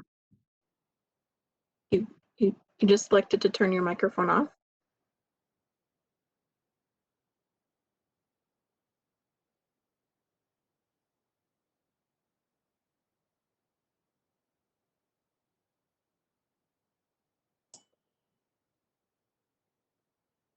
There. Can you hear me now? Yes. Wow. We did it. Hooray. You did it. Okay. Unbelievable. Well, it's a new world. What can I say? I'm going to stay without my video right now. And as long as and wave heartily if you can't hear me. So Okay. so I'm going to start, and we'll have Debbie and Chris follow with more details. So I just wanted to start with an overview about the mission of the Sustainability Department. And we develop goals and strategies to protect our natural resources, reduce pollution, slow climate change, and establish a path towards greater equity, resiliency, and empowerment for the community. Our mission includes the common definition of sustainability, one that balances environmental, economic, and equity interests. Our department is seeing that cross-sector challenges such as climate action and resilience are, at their core, social equity issues. The social, health, and fiscal impacts of climate change disproportionately affect our vulnerable populations. We are also seeing this as we have been affected by the pandemic. COVID-19 has provided a hard lesson on the need for resilience planning, something we need to continue to do to minimize the effects of future climate impacts. Local governments are the closest to our residents and can best act to benefit them. We're changing the way that we implement our projects and programs. Many of our staff have completed in-depth equity training, allowing us to better implement equity-centered projects. We are part of a cohort of 10 leading cities creating a toolkit for local governments that can be used to reframe our work so that we can lead with equity in all we do. The new Resident Equity Advisors program uses this approach. Putting our residents at the center of decision-making is critical for project development and implementation. As we face climate change, the traditional approach has been to either mitigate emissions, become resilient by preparing for and adapting to expected changes, to include equity in the mix. Our new paradigm will combine all three equally, as all people need access to the same opportunities, but they may have different starting points and need different levels of support to succeed. To include public input, outreach has increased also. This year, we did a survey of our waste and recycling programs, including a potential fee increase, reaching customers online via flyers on refuse cans and by doing in-person outreach in areas that traditionally have less response. There were over 6,000 submissions with 12,000 comments that were read and cataloged. Can I have the next slide, please? So the Sustainability Department has our two divisions, each with its own funding source.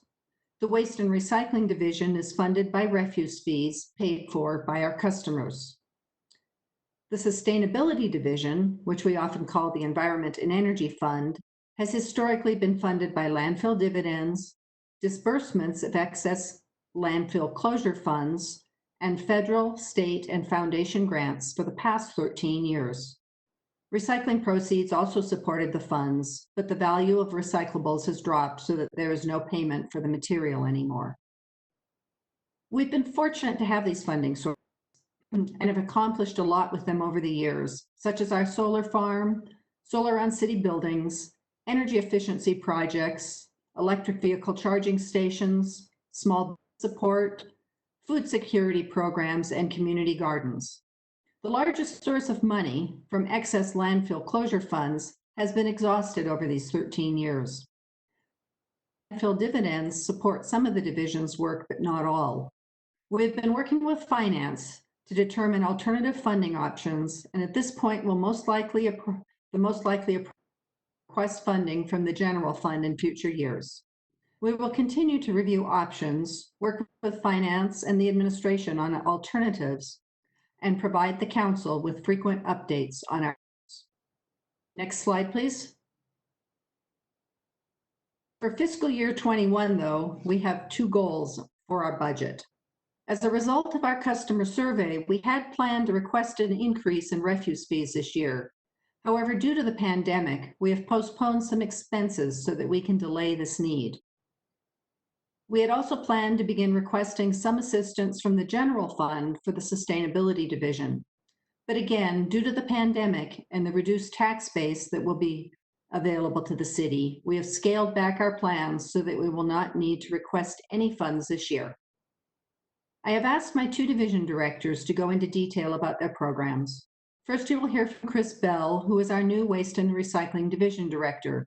He comes to us with many years of experience in the recycling industry. And he'll be followed by our Deputy Director, Debbie Lyons, with a wealth of institutional knowledge, having been with the city for over 25 years. I appreciate both of their work along with the work of our entire team, and will be glad to let them kind of take the lead on each of their divisions. So Chris, go right ahead. Thank you, Vicki, and thank you everyone, excuse me, for this this opportunity to help present, and especially during this challenging time of technology and standing in the way of being face to face. So anyway, just briefly about me, I've just completed my fourth month with the city. I am relocating back here from Texas. I actually have been in the recycling and waste hauling industry for 20 years now, and actually started my career here in this industry in the city. So very excited to be back, and again to be part of this process, and to serve with the city and this great team going forward. So I guess before, if you don't mind cueing the next slide, Amanda. Before I get into that though, first off, I'd like to mention just how proud we are as a team that we've been able to continue safely providing all of our services completely uninterrupted throughout not only this pandemic, but the significant earthquake we had as well. And I can't say enough about this team and the changes that they were all so willing to undergo courageously, personally, to respond to everything we had to do to change and keep our own team safe behind the scenes, and make all of that seamless at the point of service. So there was no interruption felt, but we adjusted significantly behind the scenes, and certainly couldn't have done that without the mayor and her administration and strong support there. So thank you, Mayor, and your team, as well as our internal support from Isaac Astle and our fleet group, keeping our assets maintained and on the road.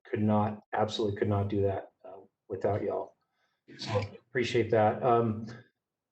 Just to summarize some accomplishments for the last year, we emptied across all of our services, from refuse, recycling, green waste, emptied 4.7 million containers with only 867 missed pickups. So that's a virtually perfect performance, 99.9% on time, no miss. We also completed almost 7,500 pickup requests through our Call to Haul program, which is now in its third season, with an average turnaround time of about 2 weeks. Also, in addition to those requests, we did tackle 620 illegal piles during that same period. On that program and on that note, we've also seen steady growth in that program, and we'll talk a little more about that in a second, but that program year to date from last year is up about 26%. So it continues to grow, it continues to be adopted, and people continue to experience a great service and response, and an increased diversion from previous programs, and really a kind of a wider variety of material accepted. We also implemented a routing and scheduling program software to support that. And with illegal dumping, we've collaborated with the county health department as well as other city departments to try and stay as proactive as possible in picking that sort of material up, and having eyes all over the city, really week to week, by virtue of that program's design, helps us do that. So certainly continue to evolve our fleet and reduce emissions in the process with cleaner CNG and clean diesel vehicles.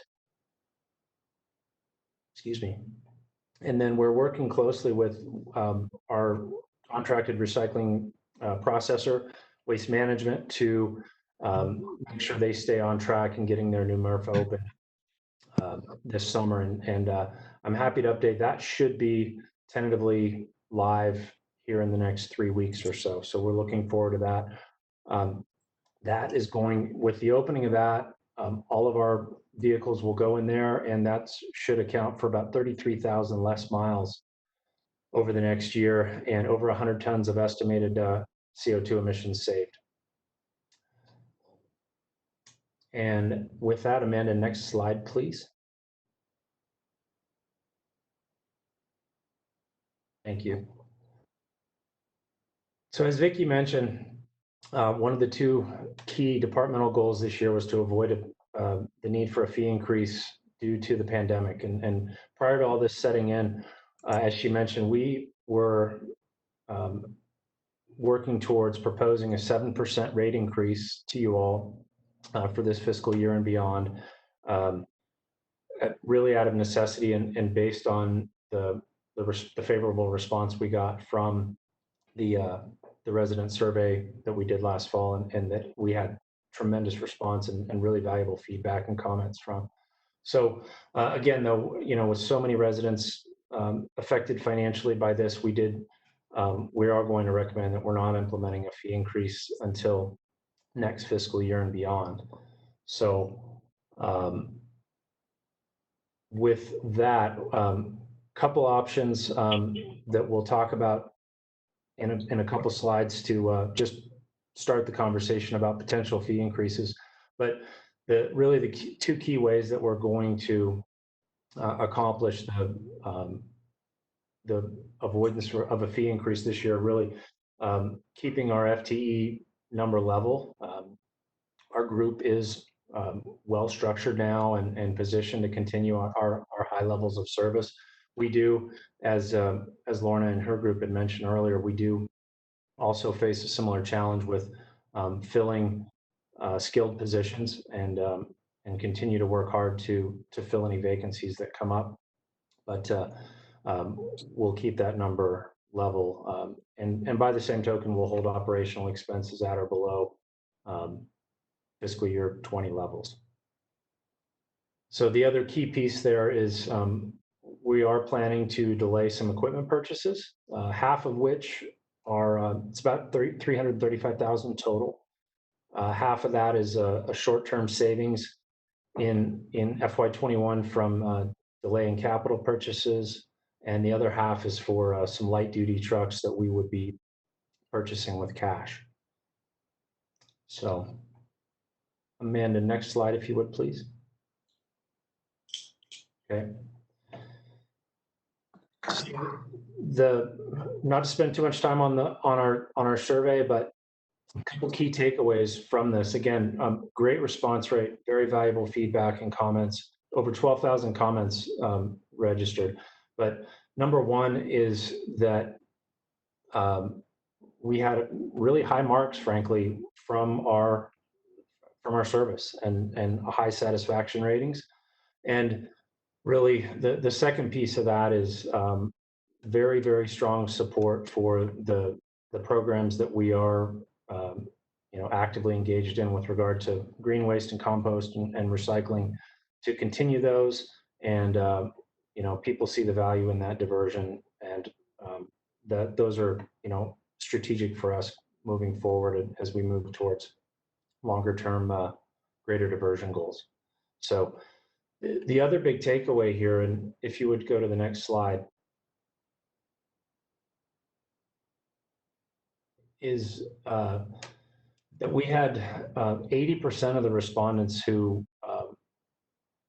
answered supported a small and steady fee increase rather than a larger, more infrequent ones. So that is why we had geared towards our 7% proposal that we had mentioned earlier. But again, we can make it through this year and look at that starting next year if possible. So next slide.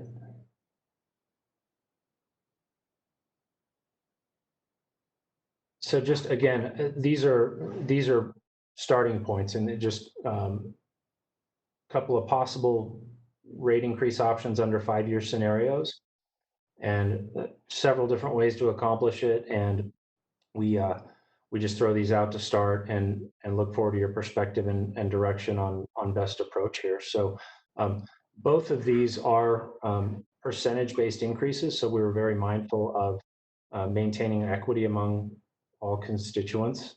So both of these approaches are designed that way. This first option was really kind of what we would call a catch-up increase in FY22 of 11% and 6% in the subsequent 4 fiscal years. I would note just both of these, we'll get to the second one in a second, but both of these really over that 5-year cycle draw our ending cash balance down to around the 3 million mark, which is the cash reserve amount that was recommended by finance. So next slide, please.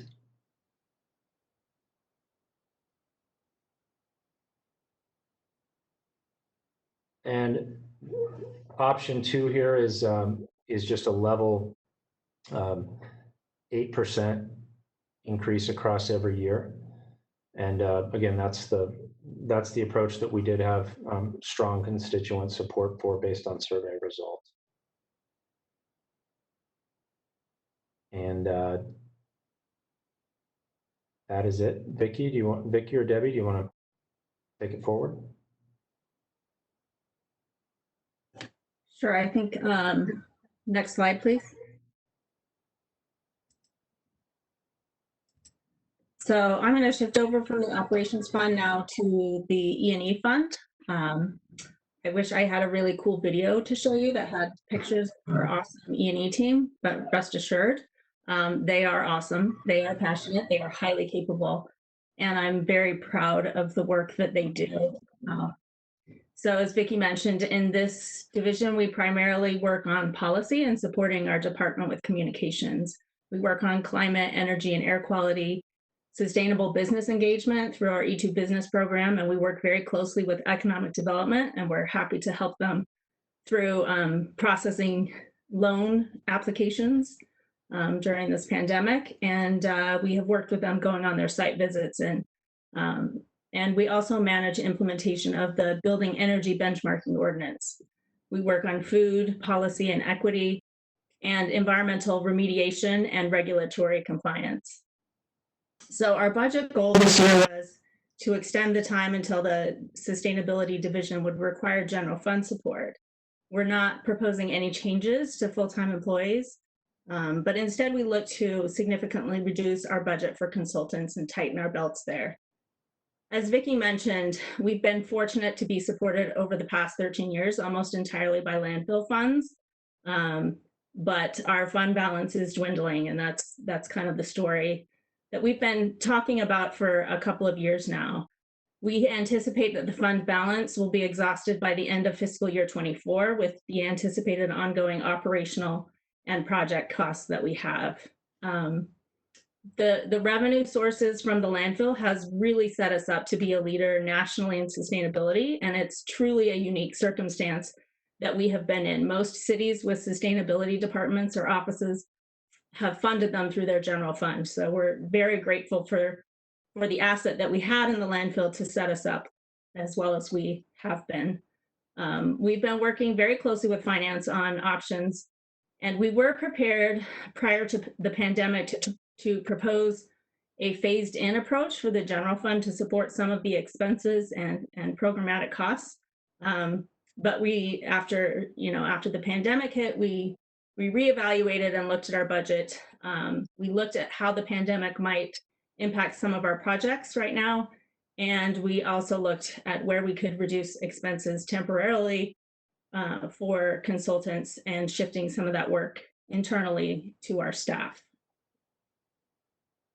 We do have one very small request related to solar fees that I'll talk about in a minute that has a small impact on the general fund and could be considered the very first baby step in phasing transition to requesting support from the general fund. But I'll first talk about our projects for the coming year. So next slide, please.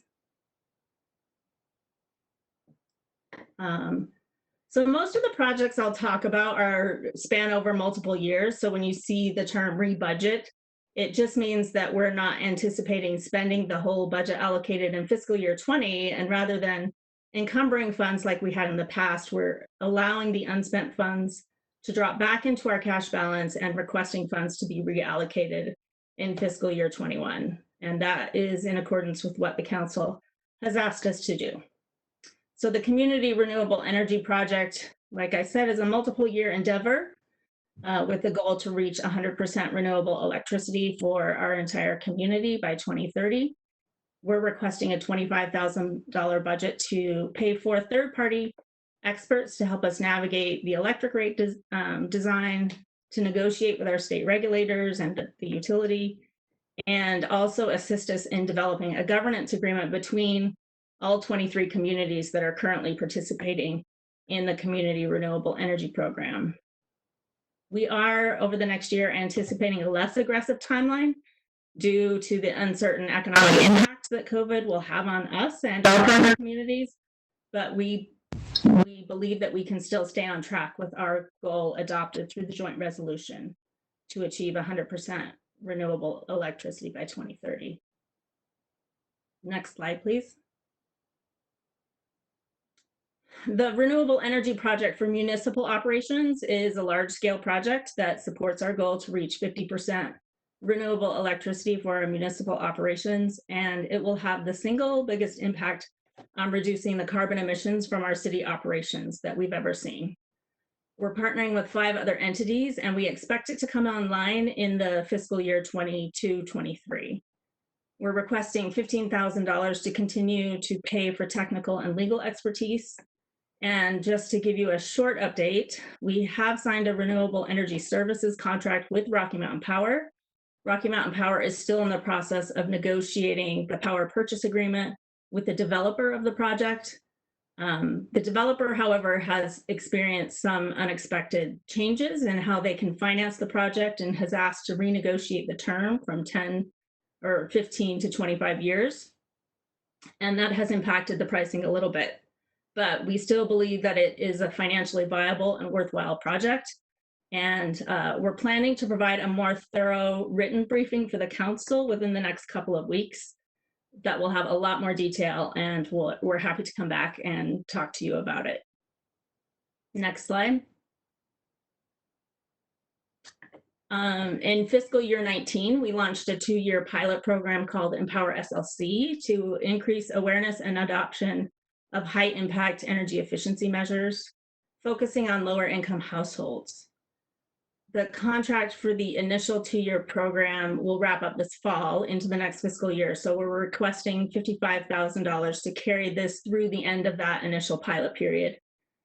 This program works with community partners who act as energy ambassadors who distribute energy efficient household items like LED light bulbs and smart thermostats. And they also promote other low and no cost energy efficiency actions.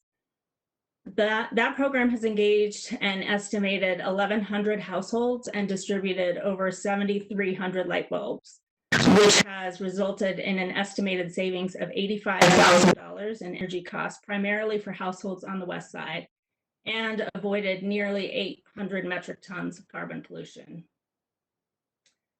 Due to the difficulty to engage residents and community groups face-to-face during COVID, the consultant has instead focused on researching and developing recommended strategies for us to engage low-income households on our Community Renewable Electricity Initiative, which is a requirement that's spelled out in the rules of the statewide program. We haven't requested funds to continue this pilot past the fall in order to conserve funds, but instead we're shifting to using our internal staff efforts and all of our resources to promote energy efficiency and advertise the available utility incentives. Next slide. We're requesting a $20,000 budget to continue to pay for ongoing operations and maintenance of our existing EV charging stations that are available to the public, but we are not proposing any new stations to be installed in fiscal year 21 in order to conserve funds. Next slide. We're requesting a new funding allocation of $25,000 to develop a sustainability plan and dashboard. And with this, we'll engage with a consultant to assist us in planning and developing the dashboard to publicly display the city's progress towards mayoral sustainability priorities. And we'll work closely with IMS and the mayor's office to plan and launch the dashboard. And the next slide. We're also requesting $35,000 to be reallocated to use towards healthy food access initiatives. In the fall of 2019, We worked with over 40 organizations to identify and recruit community members for our Resident Food Equity Advisor Project. And we successfully recruited a committee of 16 individuals, and we planned to launch our first gathering of the advisors in April of this year. We worked with a consultant to plan out each of the 8 workshops, where we would engage them on city policy and programs and build their capacity to serve as ambassadors in the community and share with us their experiences and information about food access. However, due to the pandemic, the in-person gatherings were not feasible. So we continue to maintain contact with the advisors and are working with them to assess how and whether they have the capacity to continue to participate, as some of them are experiencing greater hardships right now. So we are continuing to talk with them and have a gathering virtually planned in the next couple of weeks. We're also looking to the resources developed by the civic engagement team in CAN on effective engagement strategies, and to the public services team who's working on digital equity and help us develop a plan to continue engaging these advisors. Potentially, we would look to hosting small in-person gatherings using, safe social distancing measures once it's safe to do so. So this budget will primarily support the advisors so they can be compensated to participate online or in person. And depending on whether it's safe to meet in person, funding might be used to provide transportation, childcare, and food for the meetings. And then a small portion of the budget would be available to pay for a facilitator and potentially a small project identified by the advisors that would have a measured impact on increasing access to healthy food in the community. And we are always looking for grant opportunities to leverage funds towards this initiative and have a couple of them in the works right now. Applications, that is. So next slide. Finally, to gently begin phasing in general fund support of sustainability, we're requesting that the E&E fund no longer provide a solar subsidy to the general fund of $160,000. 2 years ago, the city updated our permitting fees related to solar projects to bring it more in line with industry standards and also to reflect the actual cost of permitting and inspection. Previously, solar projects were permitted using a combination of electrical and general construction fees, and now we have a standalone solar permit fee based on the size of the system. So this change resulted in less revenue being collected for solar projects, and for the past 2 years, funds were transferred from sustainability to the general fund to bridge the gap. So we are requesting to eliminate this transfer moving forward. And that concludes my presentation, and we will open it up to questions. Okay, thank you so much. Questions from council members? Councilmember Wano. Yeah, for Christopher, I think I'm interested in, as you projected that rate increases will be required in the future, and you're already considering that in ways that those increases, where the system itself can be tied to measures to improve waste and more recycling. I think about like Japan, the system is completely different, but you have to go to a store and buy different bags that different things go in, and like the waste bag is significantly more expensive than the recycling bag.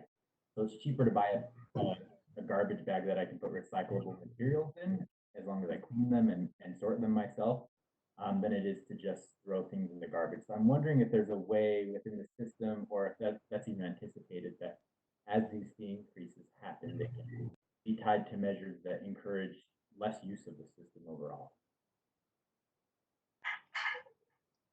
Thank you, council member. Thank you for the question. Your audio was really spotty there. I had a hard time picking most of that up. Oh, would you mind repeating? Yeah, I'll try again. If not, maybe I can take the question offline. I was just interested in, with expected fee increases in future years, if there's any thought as to tying those increases to behaviors that would reduce waste overall. So, sorry, I missed, you still cut out in the middle. If I could, I think Mr. Chair and council member, I think if I could, I caught at least some of it. I think the question has to do with, so the council member highlighted an example from Japan where people who are utilizing the waste and recycling system have a higher cost basically to utilize the waste system than they do to utilize the recycling system. The idea being that the pricing of access to those services could be done differentially to incentivize, I think, one, recycling, and then two, to incentivize less use of the system overall. So to encourage conservation behaviors based on like kind of maybe more innovative pricing structure. So it kind of does that with the different sizes of refuse cans, but the council member pointed to a system in Japan where to even utilize the waste system, users have to purchase a waste container that's more expensive than a recycling container, a bag that's bought at the store. So I think the question is whether or how the department and division have looked at how those pricing structures can be used to influence behavior, and then probably more of an open question about what kind of like more innovative ways have departments done that in other places or here. Is that right? Yeah, thank you for stepping in there. Sorry for the audio difficulty. Sure. So that's, I mean, I guess that's why I teed up some of those, rate increases the way we did, because those are simply starting points, and those are that kind of feedback and those ideas are things we want to consider going forward. So there are a lot of different creative approaches we can take, at a high level to incentivize that. I mean, the rate structure as it is now, even with percentages across the board, supports increased recycling, but we can certainly look at some of those other ways to be even more aggressive about that. Vicky, do you want to add to that? No, I think you've covered it well. That really is the the trying to balance where we are in the I guess in the global recycling industry with how we can get some in-person or local recycling opportunities.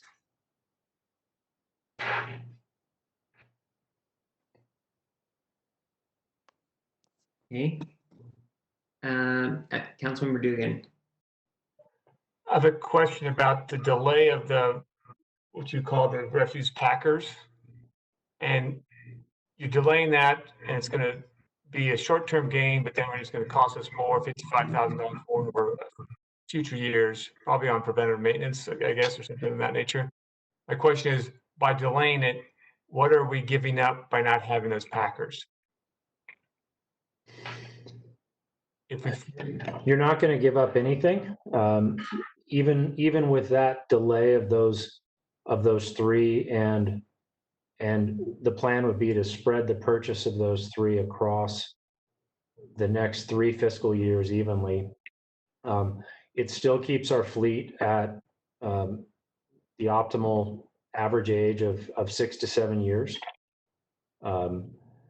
We are, frankly, though, I mean, it's a short-term savings versus long-term expense, because, as you said, the additional cost comes from increased maintenance, the lost opportunity, if you will, of waiting to buy those vehicles because the price goes up every year, and then on the flip side, the reduced resale revenue that we get from selling those units. So there's really 3 components to that cost, but it is a cost.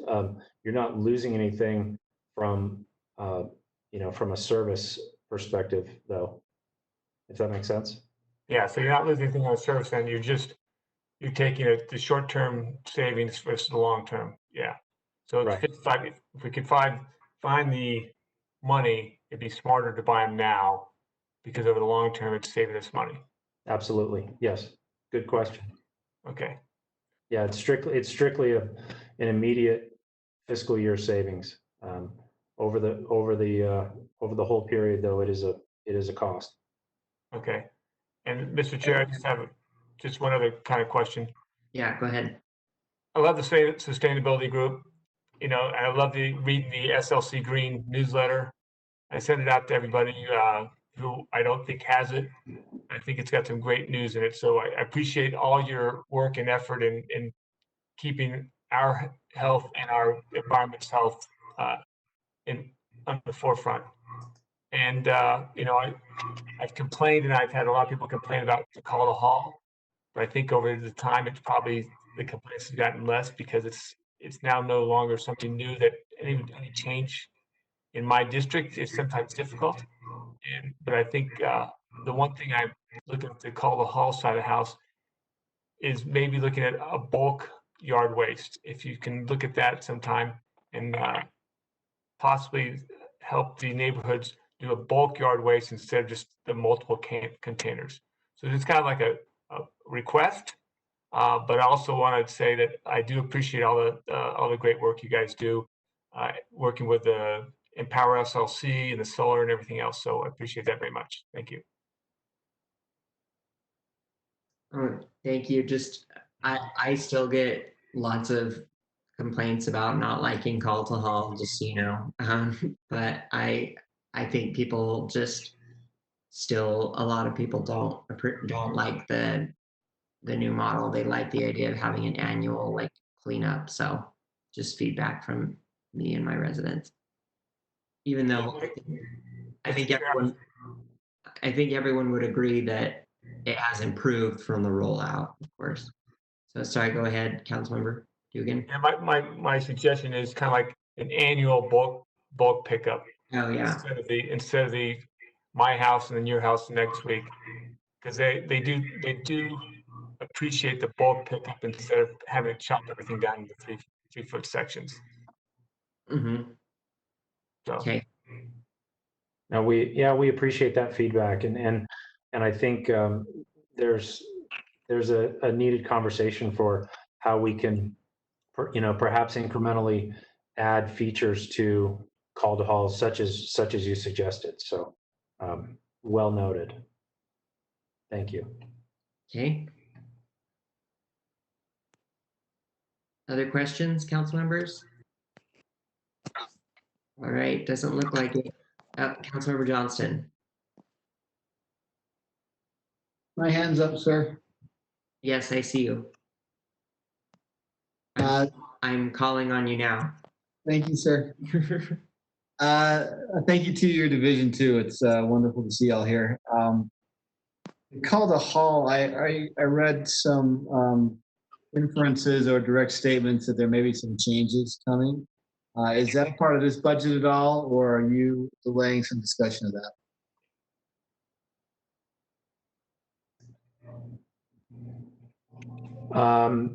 Not sure what you might be referring to on those.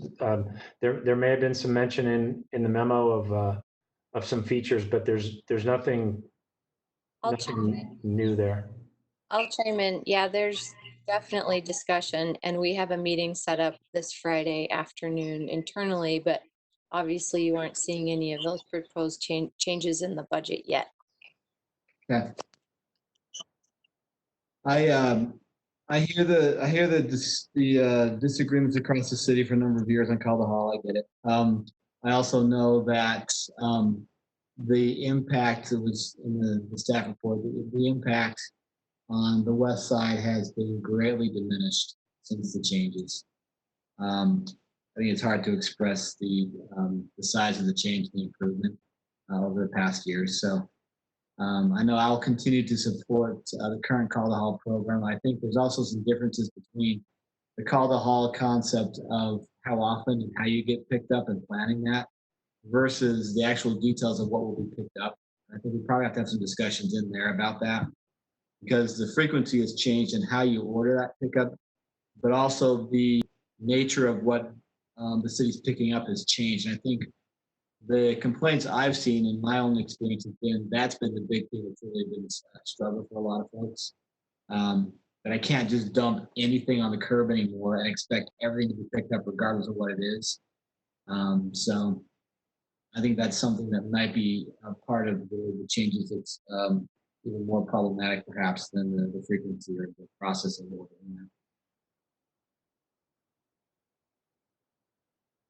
And I'm not saying it's okay to dump everything out. I think that was a huge problem that the city had to deal with, right? But I think the nature of the complaints may be an interesting piece to look into. Okay. Anything else anyone wants to add?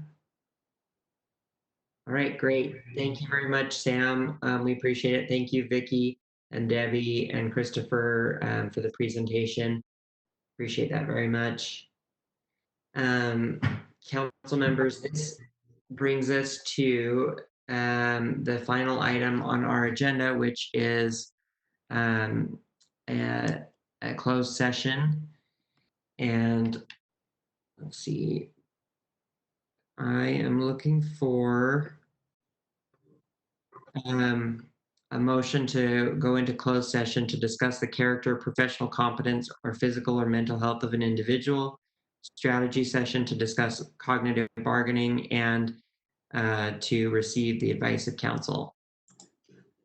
Does anyone want to make that motion? Mr. Chair, collective bargaining. What did I say? You might have said cognitive. Oh. Professional competence or physical health, well, whatever, collective bargaining. Yeah, collective bargaining. That's what I meant to say. So moved, Mr. Chair. Okay. All right, thank you. So let's go ahead and roll call this, and then there'll be a separate link for the meeting. Please make sure that you're in a place where no one else can see or hear our discussion. Motion's been made by Councilmember Johnston and seconded by Councilmember Waldemoros. Councilmember Rogers. Yes. Johnston. Yes. Waldemoros. Yes. Mono. Yes.